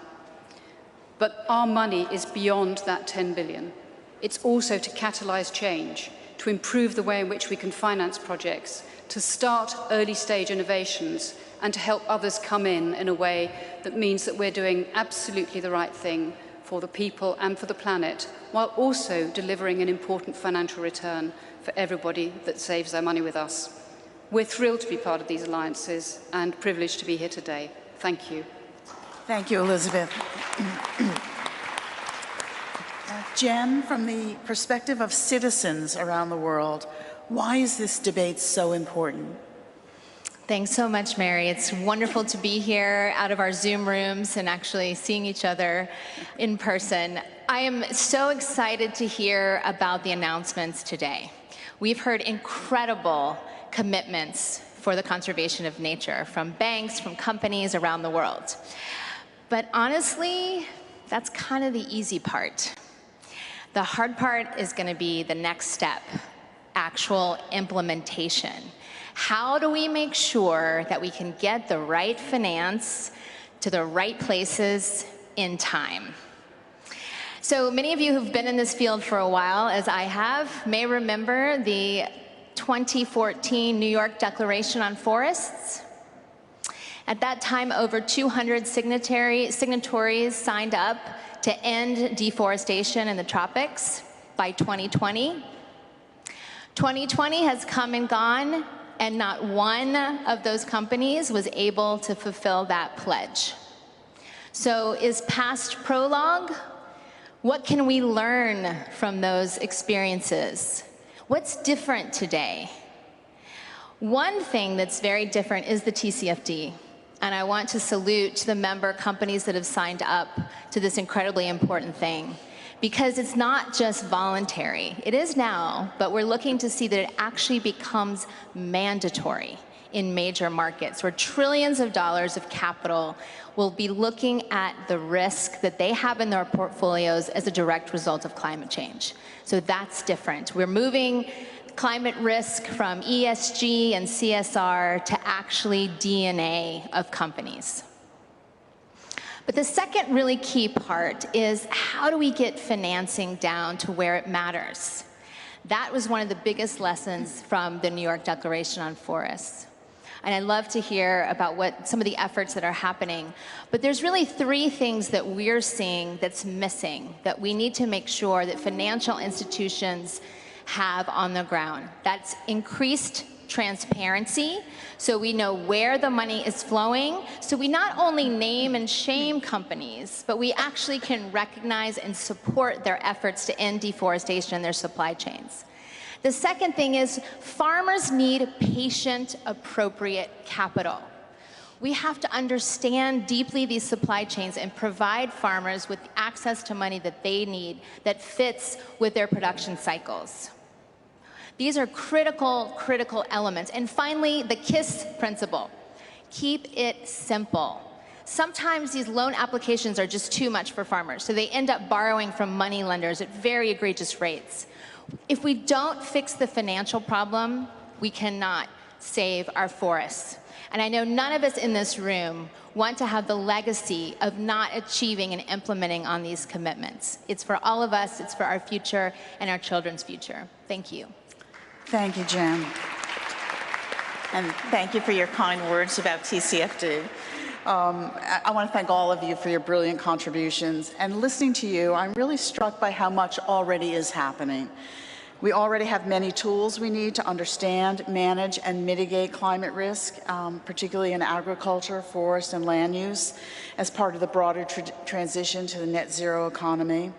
We see a strong commitment to act from the financial sector itself, developing and publishing scientifically grounded policies and milestones to guide the transition to forest-positive portfolios.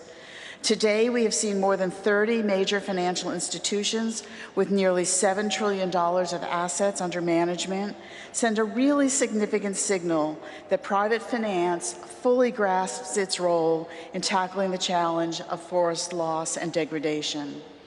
And finally, we have seen financial institutions coming together with business, development finance institutions, and the multilateral development banks, mobilizing billions of dollars and developing the tools needed to scale investment in a more sustainable, forest-positive future. But today needs to be just the beginning, not the end of this journey. I hope that 5 years from now, the agriculture and land use sector will be at the heart of our policy on managing climate risk. The tackling deforestation risk will be a routine part of financial institutions' policies and practice. And most importantly, investment in sustainable food and agriculture and the bioeconomy will have scaled beyond our current imagining. This future is possible. Together, we can make it a reality. Thank you all for your time today. Thank you.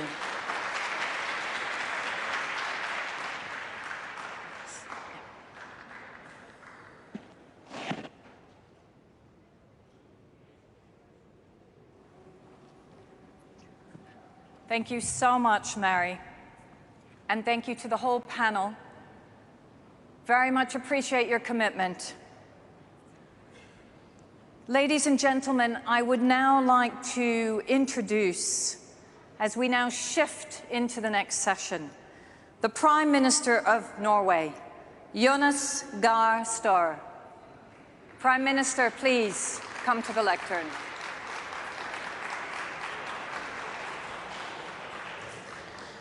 Thank you, Madam President, Your Royal Highness, Presidents and Prime Ministers, ladies and gentlemen. There is progress being made at this COP. We can feel that after this session and the attention being given to this critical theme. We need to address the twin crisis of climate change and nature loss at the same time, and I believe we can find solutions to both. For my government, climate and environmental considerations will be at the core of all policy areas in our government undertakings. We cannot solve the climate crisis without stopping tropical deforestation. So there's a win-win here that we need to grasp. Deforestation leads to climate change, nature loss and human suffering. Reducing deforestation is no easy task, but it will have and it may have a triple positive effect for people, for the climate and for nature. So addressing deforestation requires tough decisions to regulate land use and enforce legislation. We need a just rural transition that benefits people. And that change needs to be socially equitable. We are mobilizing finance to support governments, indigenous peoples and local communities in protecting forests. I am encouraged by the progress being made by many tropical forest countries. I was in government 15 years ago when many of these initiatives started, and they have come afar when we now enter the 2020s. I'm pleased to see new partnerships forming to support forest countries in their further efforts. The joint public finance pledge we are making today is in fact unprecedented. But perhaps even more exciting is the LEAF Coalition's breakthrough in mobilizing private finance. Some of the world's largest companies stand ready to reward tropical forest countries that reduce deforestation. These companies are doing this voluntarily, in addition to making deep cuts in their own emissions. Another win-win. And this is, as we know it in the Nordic region, public-private collaboration at its best. With our partners, Norway is making high-resolution satellite imagery available to everyone, anywhere, and for free. This improves policy-making and helps to hold companies accountable. And it empowers indigenous peoples and local communities. It strengthens the position of environmental defenders who risk their lives for the sake of forests. I am encouraged by the new commitments from commodity traders to eliminate deforestation from their supply chains. So many of the dots are now being connected, Madam President. I'm glad to see that financial markets are incorporated forest-related financial risks in their investment decisions. This is, in fact, an acknowledgement that climate risk is a financial risk and must be managed as such. We need data and transparency if markets are to reduce pressure on tropical forests. To protect forests, we must empower the people who live in them.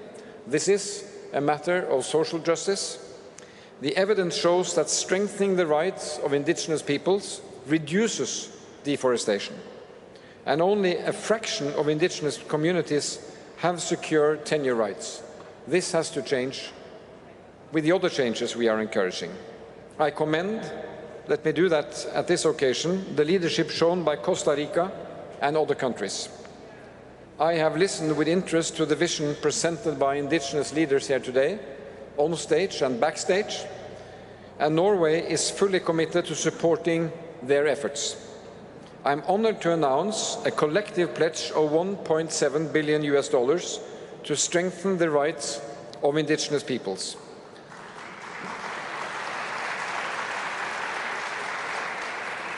The donor group behind this pledge is seeking to reinforce your role as guardians of forests and nature.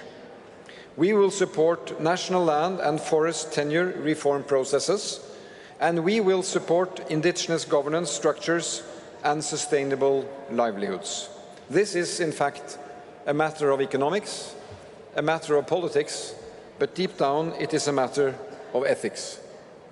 And it is a matter of living up to the objective of this conference, keeping the 1.5 degrees vision alive. Thank you. Thank you so much. Thank you so much, Prime Minister, and for opening this session up so well. Again, Norway's commitment not only to forests, but also to the people that depend on our forests and protect our forests. Ahead of the next session, which will be speaking about the role of Indigenous people and communities, we would like to celebrate the role of these people and the role that they play in the world's forests. In this special video, which is titled Voices from the Forest.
Another inspirational video.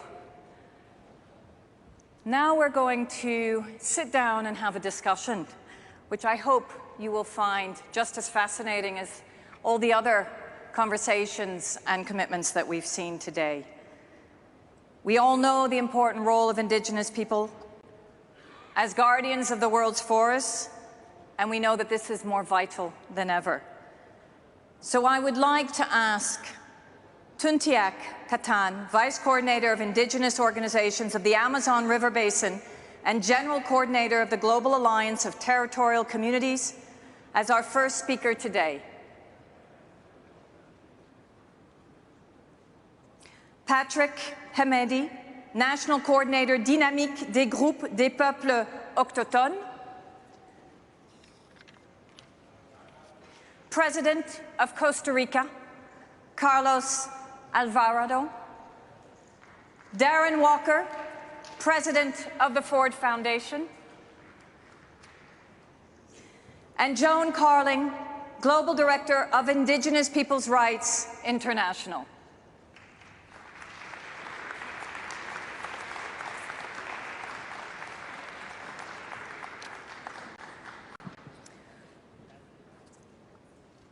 Tuntiak, could I ask you to inspire us, and you may use the lectern, if you would like, which is to your left.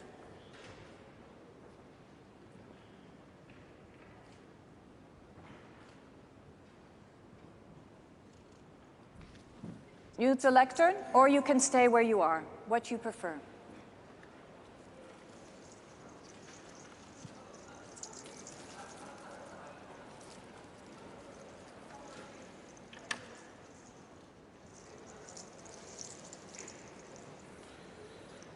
Mi nombre es Tuntiak Katan, soy hijo del pueblo Shuar de la Amazonía ecuatoriana. Soy vicecoordinador de la COICA y coordinador general de la Alianza Global de Comunidades Territoriales, constituido por AMAN, REPALEC, AMPB, APIP y COICA. Todos juntos, esta Alianza Global de Comunidades Territoriales, tenemos 950 millones de hectáreas de bosques tropicales en el mundo. Ahora vengo a ser la voz de los niños, jóvenes, mujeres, ancianos que están en el territorio, en diferentes partes de los bosques tropicales. A decirles que la ciencia ya está reconociendo que los pueblos indígenas somos los mejores protectores de la selva, de la biodiversidad. Que la ciencia está diciendo que los ecosistemas del mundo están a punto de no retorno.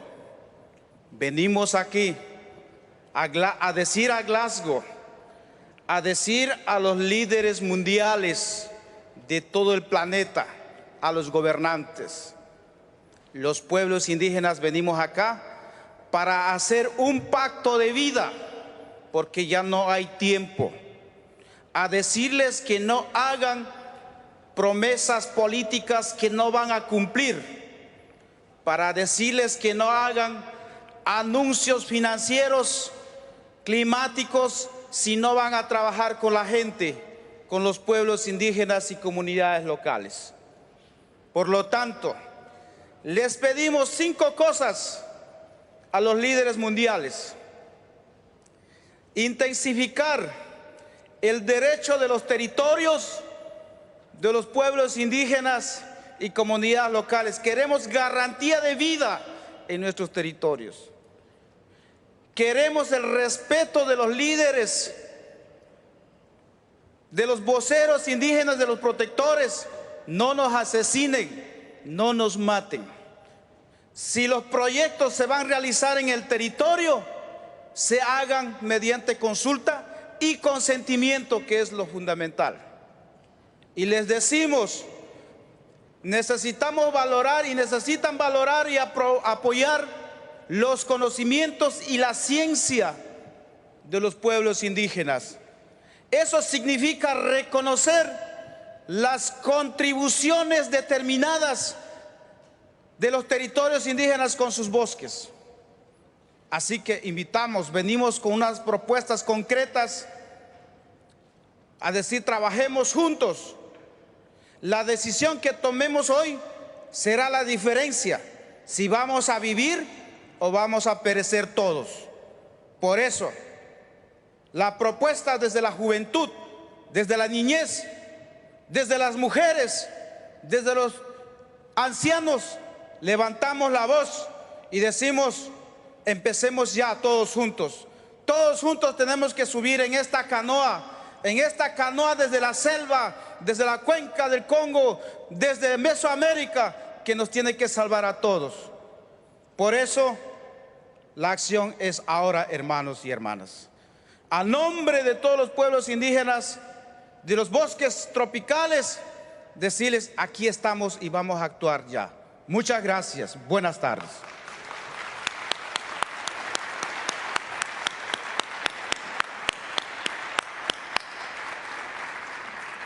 Muchas gracias, Tuniak.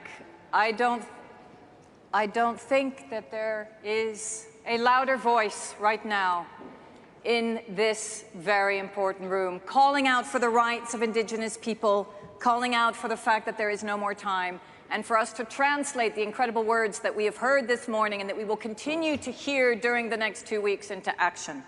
Thank you for your call to action and asking us to all get into the canoe together, wherever we may be. I would like to now pass to President Carlos Alvarado Quezada, a president of a country that has shown for much time that protecting nature is absolutely fundamental to the protection not only of your people, but of people across the globe, and also recognized by your recent Earthshot Award. President, as a country rich with forests and a large Indigenous population, why do you see protecting land rights as important? Thank you, and I want to salute and thank my colleagues here. We need to protect those because of the voice we just heard and voices around the world that are similar. I'd like to share my personal journey in this. When I was a freshman going out of university, I started working in a place by accident called FONAFIFO, which is the National Forestry Fund of Costa Rica. Sorry, I was a journalist, just graduated, but I ended up working there, and they told me, okay, we have this new concept we need to communicate. It's called environmental services. And I asked, what is it, environmental services? They say, okay, forests provide services to communities and humanity. That was more than 20 years ago. And I was like, okay, this is, I thought for 1 second, this is like selling air. This is bluffing. They say, no. Okay, the concept is this. Forests take care of water. They protect water, so they're good for production. That's one service. Forests are home to various species, animals, plants. So you have a protection of biodiversity. At that time, biodiversity was not as valued as today, for example, when we see this great loss of biodiversity. Forests also fix carbon in the fight against climate change, 20 years ago. And they also are good for the economy because they provide ecosystems in which people could have tourism and productive activities. So I started working on that. And as going forward in payment for environmental services, which is now recognized with the Earthshot, one of the areas that was not yet explored was the payment of environmental services for indigenous communities and local communities. Because it is true that the main guardians of forest and land are indigenous communities, because the knowledge of how to balance the ecosystems and livelihoods, it's not equal. I mean, that concept, those concepts are not present after Industrial Revolution. It's just about production. The other knowledge before that, that knowledge of our indigenous people, it's about sustainability. So that is key. And in Costa Rica, we're using that scheme, and currently payment for environmental services goes to indigenous communities that actually protect those forests. And we get those services with fixed carbon, which we know we need to do now. We protect biodiversity, and that's one of the key elements of how Costa Rica went in 1980s from 20% of forest coverage to currently having more than 50% of forest coverage. That's one of the key traits of how we managed to do that.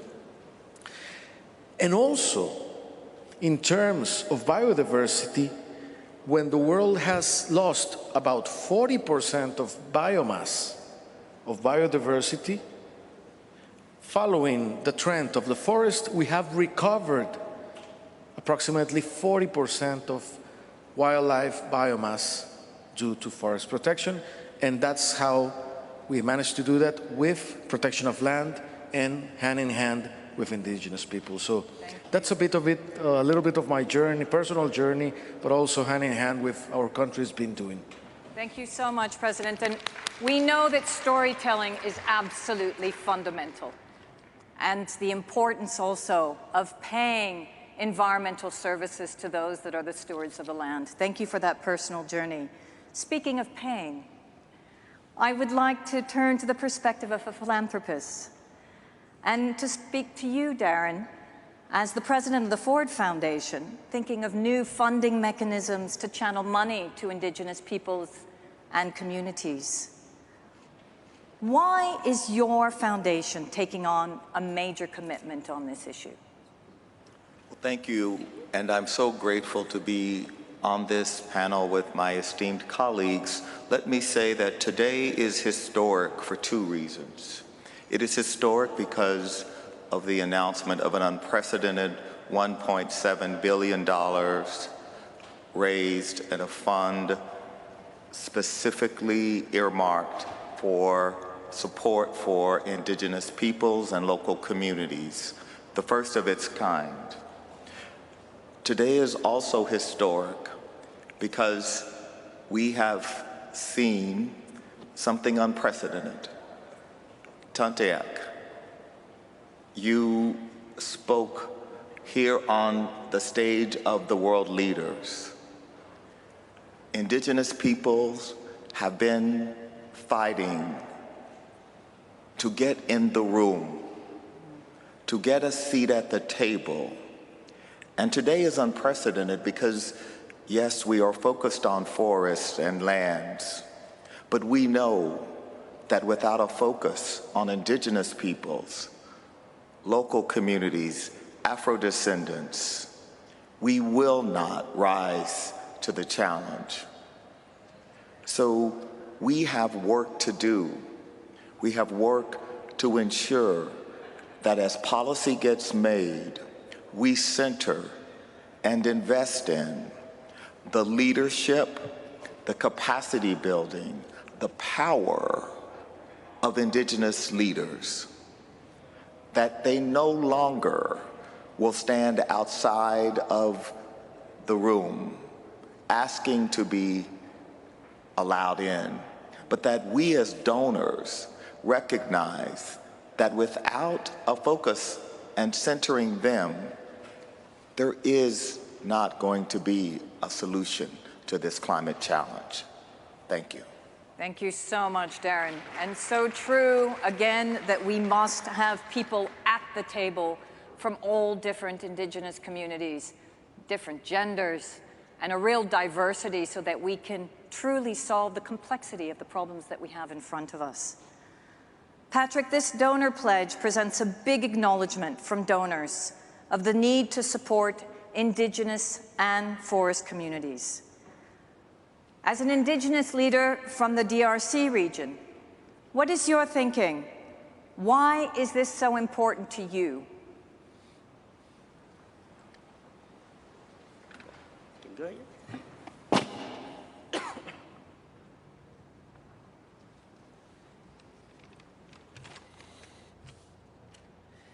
Chers dirigeants mondiaux et décideurs, chers collègues, sœurs et sœurs autochtones, je m'appelle Patrick Saïdi, je viens de la République démocratique du Congo, je suis coordonnateur national de la dynamique des groupes des peuples autochtones.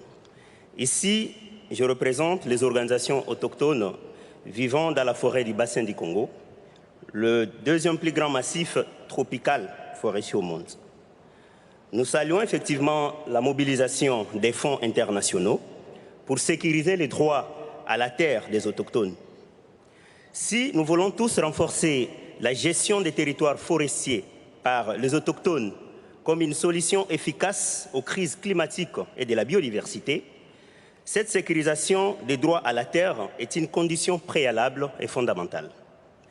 Les promesses financières que vous faites et la volonté politique que vous affichez ici à Glasgow doivent maintenant se matérialiser sur le terrain.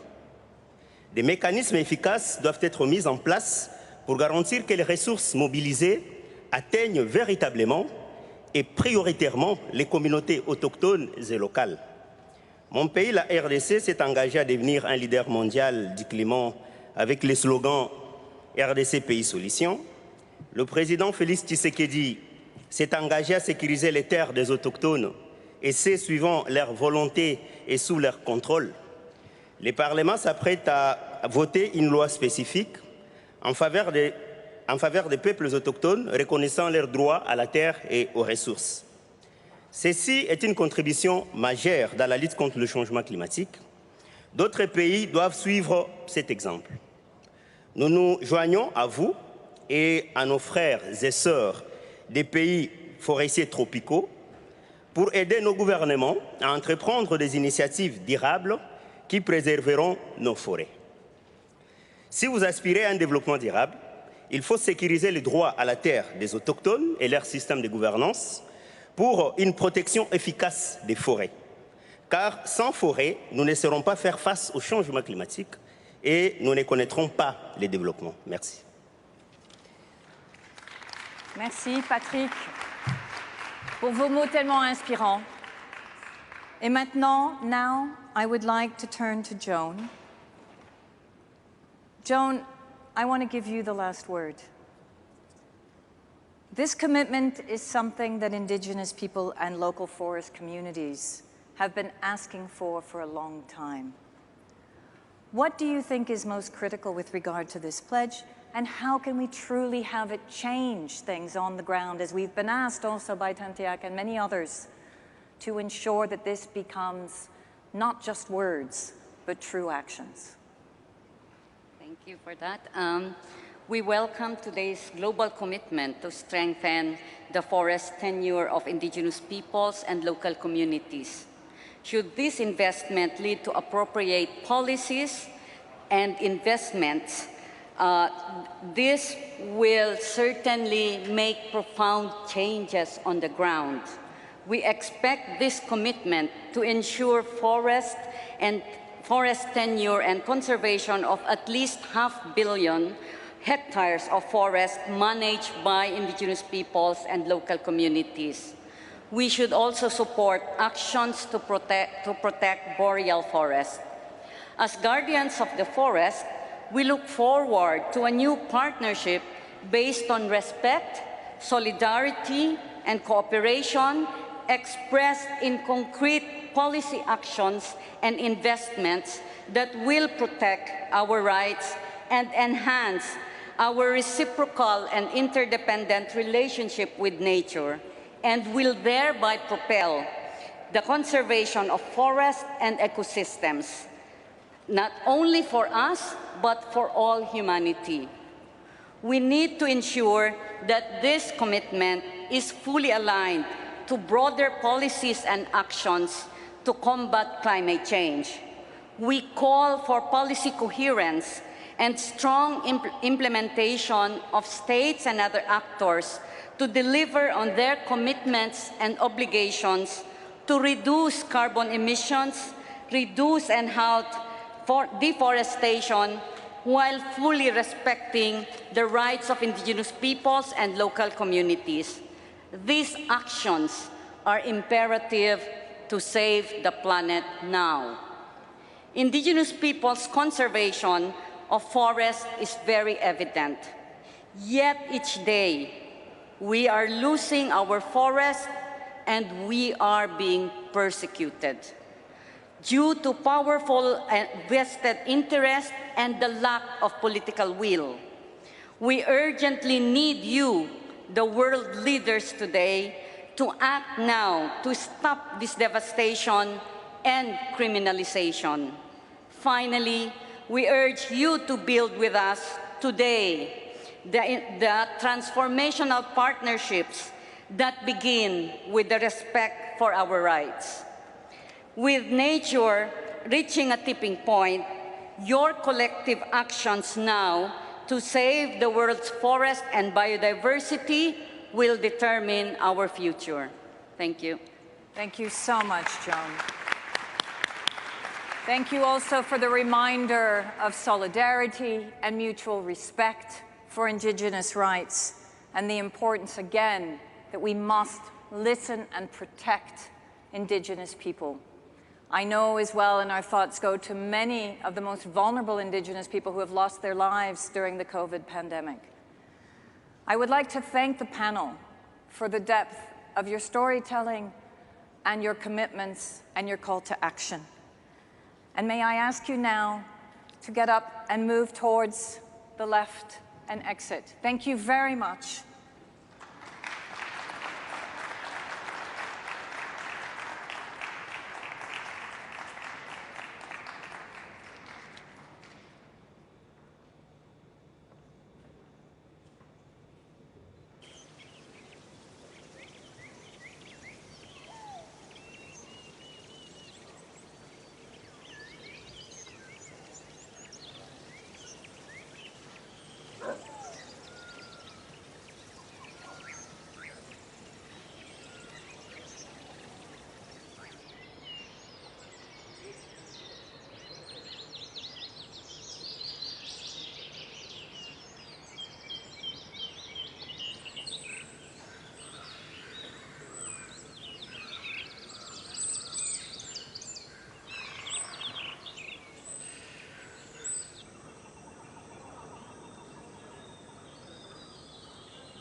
As always, we can get inspired by the sounds of nature. Ladies and gentlemen, it's truly a pleasure to introduce the next panel. Here we are going to speak about sustainable consumption and production. And as some of you know, as co-president of the Club of Rome, consumption is absolutely essential for all of us who have been speaking about the need to shift our consumption and production patterns. So it is my great pleasure to introduce to you three very prominent leaders within this field. The President of Ghana, Nana Akufo-Addo,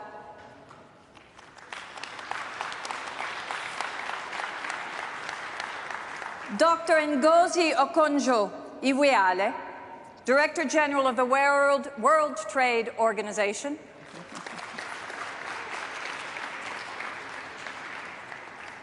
and Børge Brende from the World Economic Forum as CEO will be obviously giving us the importance of what the private sector can do in terms of shifting our economies. So thank you. And Ngozi, you will be facilitating this session. Yes. So you are wanting to come to the lectern, please do. Okay. Thank you so much.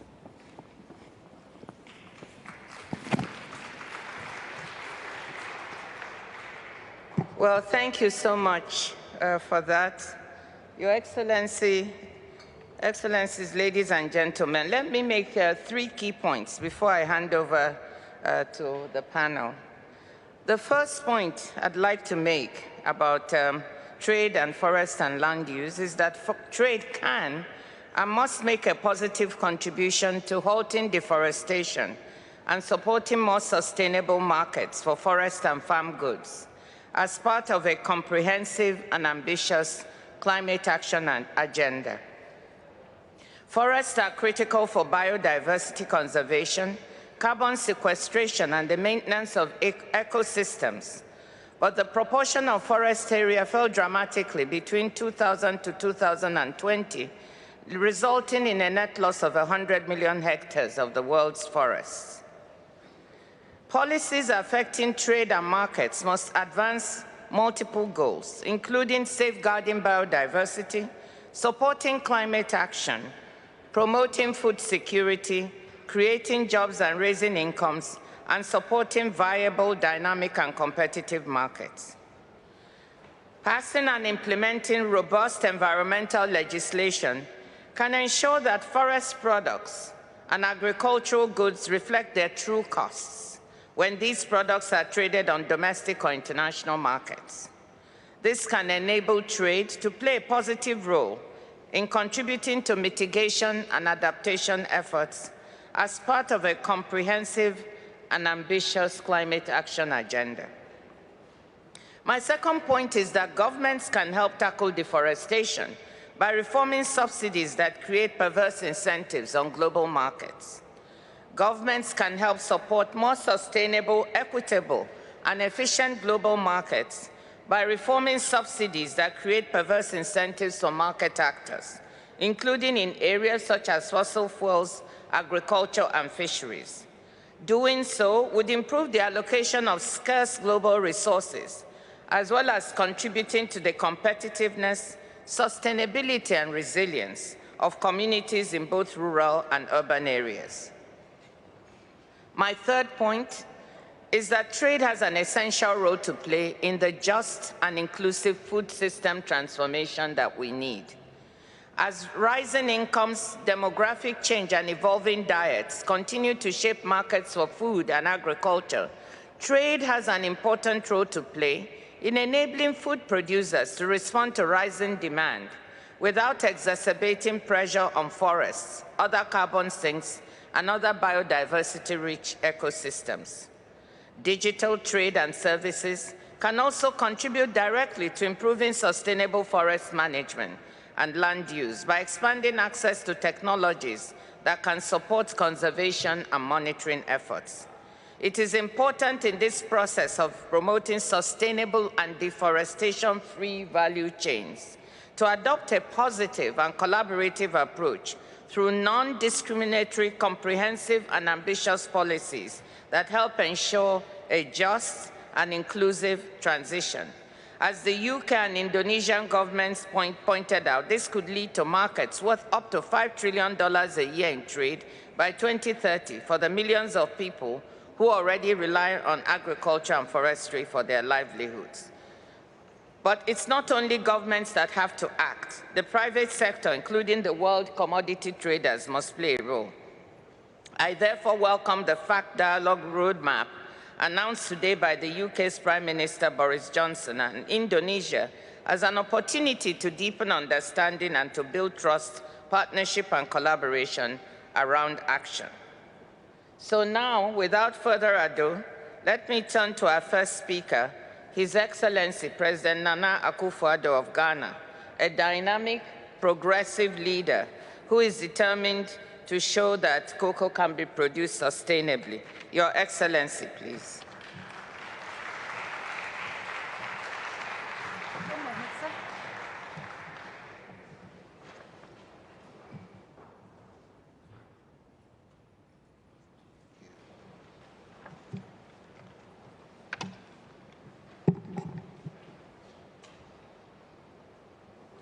Our excellent moderator, Excellencies, I thank the British Prime Minister, the Right Honourable Boris Johnson, for the invitation to be part of this event, which is raising awareness about the importance of preserving our forests and winning the fight against climate change. In Ghana today, deforestation and forest degradation are the greatest challenges to sustainable forest management. The consequential effect of deforestation and forest degradation has proved to be severe climate change, which has dire consequences for our livelihoods, specifically the drying up of our water bodies, the pollution of our waters, loss of our prime timber species, loss of biodiversity, and change in rainfall patterns and weather conditions in the country. We realize that there is an urgent need to reverse the trend and restore our forest resources as much as possible back to their original state. We do not have tomorrow or the day after tomorrow to do this, and that is why we're acting now. Ghana has, in the course of the last 2 decades, adopted several policies and programs aimed at restoring our forest. Between 2002 and 2020, under the National Forest Plantation Development Program and the Ghana Forest Plantation Strategy, some 580,000 hectares of plantations have been established. Again, through the Youth in Afforestation Program, we're committed to reclaiming some 7.6 million hectares of degraded forest and farmlands. In June this year, I led the entire country through the Green Ghana Project to plant over 7 million trees, far above the 5 million we had targeted. Next year, we aim to plant a minimum of 20 million trees, and we have already begun earnest preparations towards this. We're doing all of this because we want to deepen in Ghana the culture of planting trees and thereby reduce deforestation and greenhouse gas emissions from land use changes and secure a sustainable future for present and successive generations of Ghanaians, premised on a healthy environment. Ghana is committed to the Forest Agriculture Commodity Trade Fact Dialogue process, and she affirms her resolve to support the development and implementation of the Fact Roadmap actions. We're determined to operationalize the timber legality assurance system as part of the forest law enforcement, governance, and trade process, which will enable us to track wood electronically to ensure that only legally compliant timber is allowed into any market.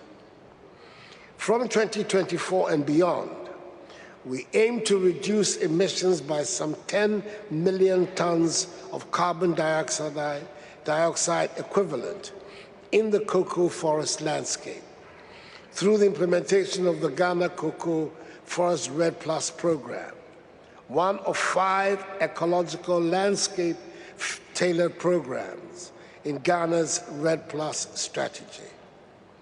Ghana, through her nationally determined contributions in the forest sector, is committed to supporting the global target of halving emissions by 2030 and attaining neutrality by 2050. Undoubtedly, and with the right partnerships, these goals are well within our reach and will help fight for the protection of our planet from climate change. I thank you for your attention. Thank you so much. And Ngozi, I apologize for interrupting, but we have a very special guest here with us who's been able to make it. And that is the President of the European Commission, Ursula von der Leyen. She has asked if she could speak, and then we will turn to you, my friend. So I apologize, but due to timing issues, I would like to bring in the President, if I may. Thank you. Please.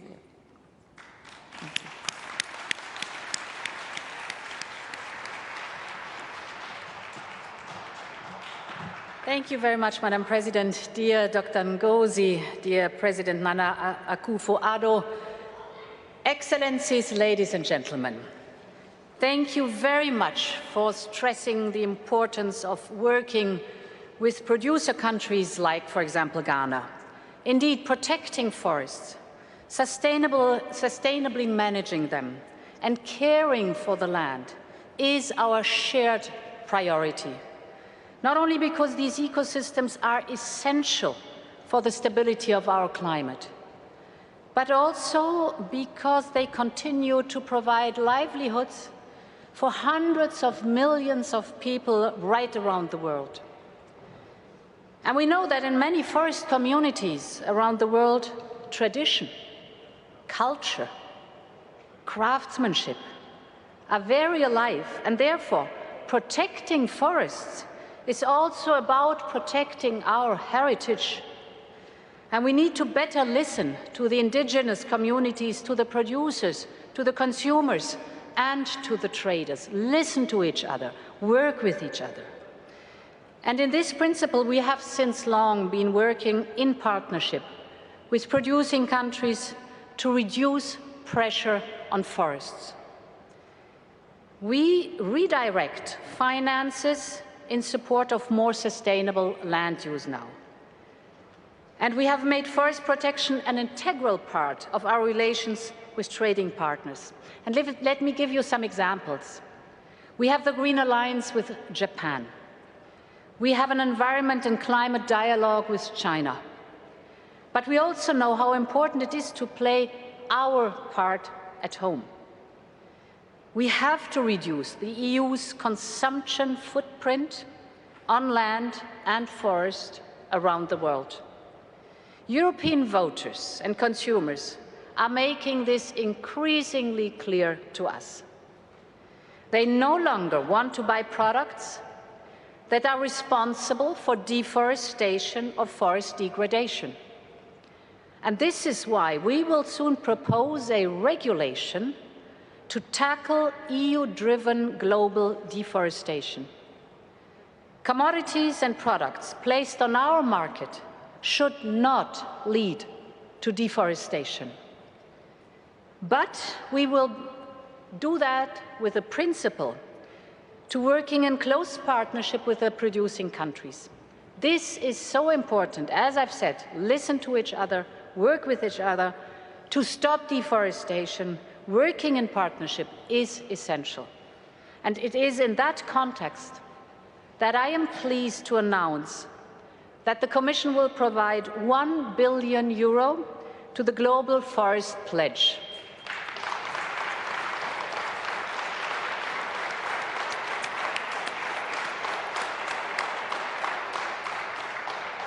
And we are very happy that 250 million of these will be specifically for the Congo Basin Pledge, so important too.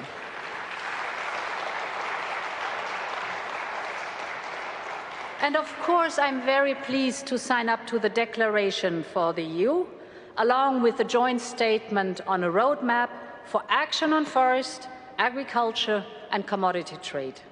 Europe is delighted to be part of this ambitious movement to protect our climate, to protect our heritage, and to protect our forests. Thank you for your attention. Thanks a lot. Well, thank you very much, Madam President. We're really glad you came on for those inspiring examples and for the pledge. But I also want to thank His Excellency, President Akufo-Addo, for the ambitious goals he's also set of planting 20 million trees and saving 10 million tons of CO2 in the cocoa areas. So thank you, both very, very wonderful pledges for us to hear. Now, let me also bring in the private sector. I'd like to call on President Bjorgo Brende, the President of the World Economic Forum, to give us a private sector perspective. And I understand you also have a very important announcement to make. Bjorgo.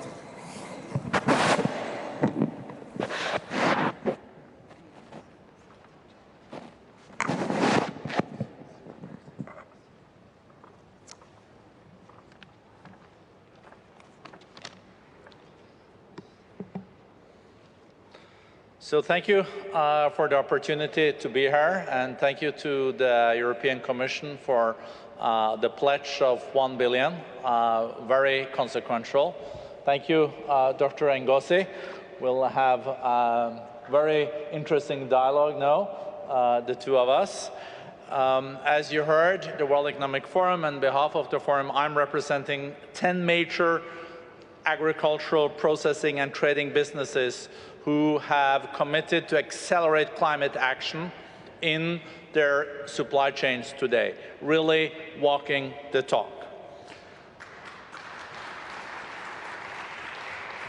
Firstly, I would like also to thank COP and also Prime Minister Johnson for his commitment at the opening of this part of the summit, sending important signals also that the private sector needs to do its part of the job.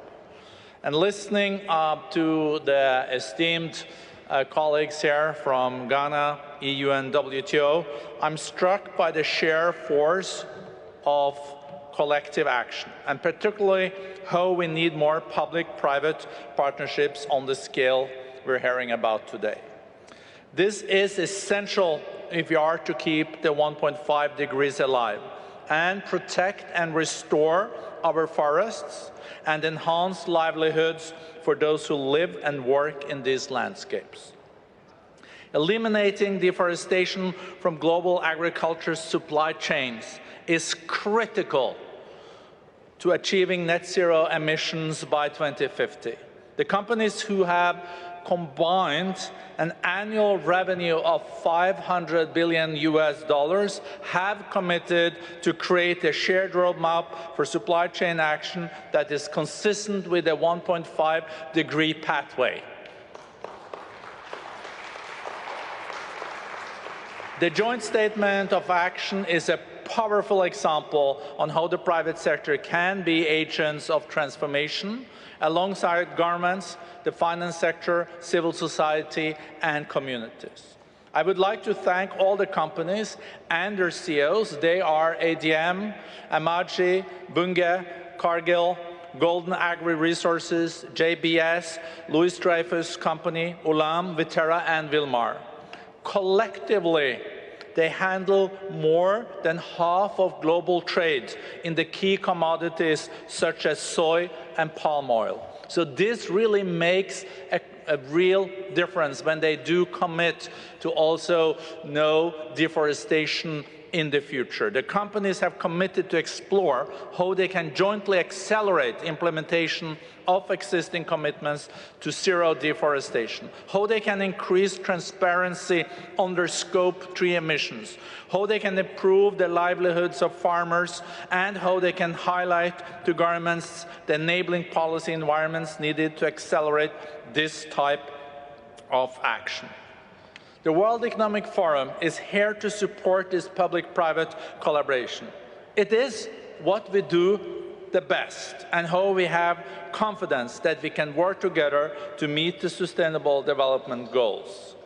In our last report, the Tropical Forest Alliance outlined how demand for agricultural commodities has risen an astonishing 50% in the last 20 years. And with 1.8 billion people projected to enter the middle class before 2030, this is only set to grow. That is a stark reminder of the reality we face and why this type of action from our leading agriculture commodity trading companies is so vital if we are to reach our climate goals while also delivering on food security. We have no time to lose. Let's not move around deck chairs on Titanic. Let's roll up our sleeves and deliver on this promise. Thank you. Thank you so much, Bjørge, for that ambitious announcement. It's really heartening to hear that the 10 major agricultural commodities traders responsible for half of all trade in agricultural commodities have made these pledges. Thank you so much for sharing. And thank you to you and the WEF for helping back and make this happen. Let me use this opportunity to thank all our speakers wholeheartedly for their interventions. Your remarks have shown that governments and private actors are taking concrete steps to ensure that trade makes a positive contribution to sustainable outcomes on forests and land use.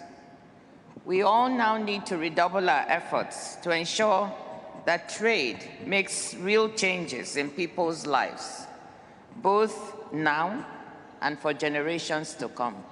Thank you very much. And now let me hand over to our wonderful MC. Thank you so much, Ngozi. Thank you both for staying with us. Thank you to the President of the European Commission and the President of Ghana. It has been such a pleasure having this as our closing session, because we do know that, as you have so clearly indicated, Ngozi, that we have to think about trade as one of the systemic shifts that address the way in which we protect our forests. So thank you both. Thank you. And may I lead you off to the left. Thank you.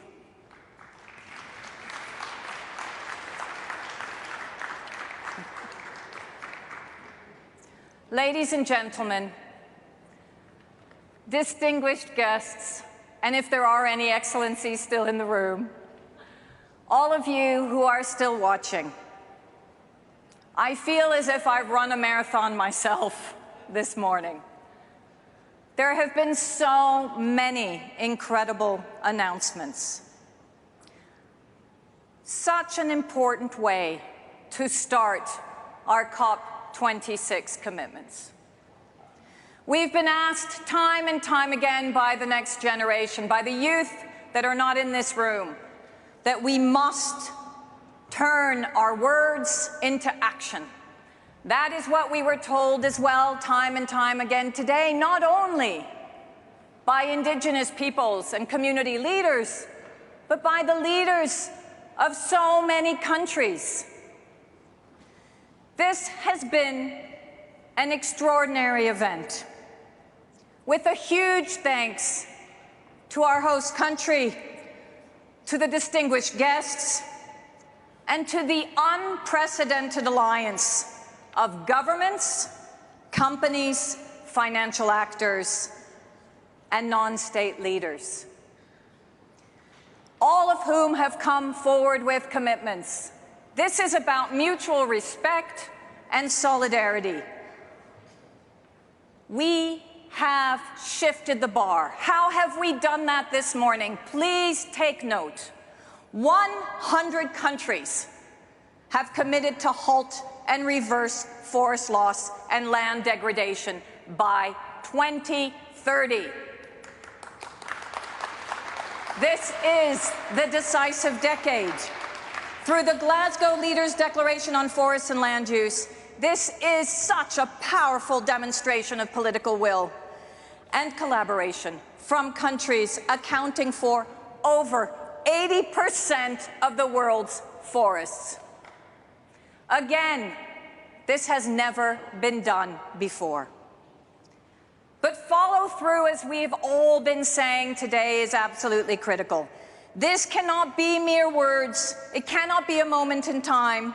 We have seen substantial commitments to action today, and we must translate those 12 billion public climate finance to forests and the 7.2 billion private finance that now has been mobilized into capital that truly flows to protect the Congo Basin, to protect the Amazon, to protect our lungs across the globe. We have also seen commitments to begin the systemic shifts required to truly put the world on a path to deliver this 2030 goal.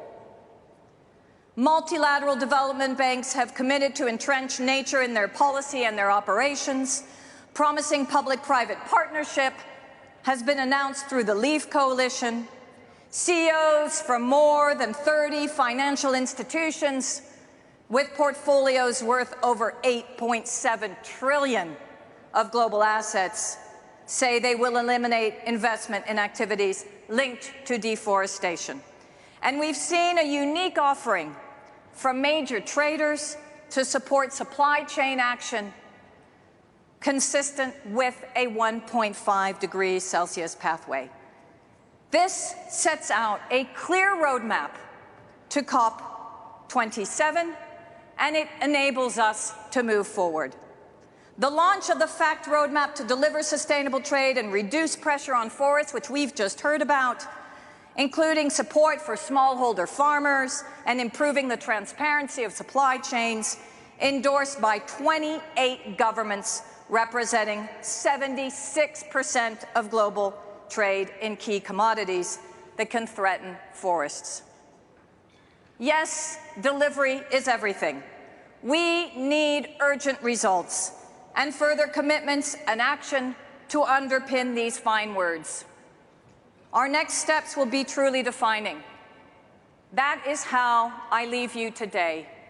As was so promptly indicated, may we all get in the same canoe, using synergetic paddles to get us there.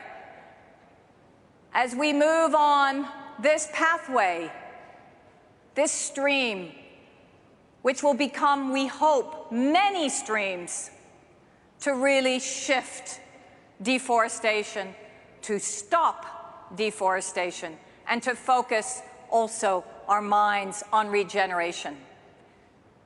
Thank you again to all of the incredible, esteemed leaders from the private and the public sector that have made truly a difference today. And thank you for staying here with me today as well. Stay safe.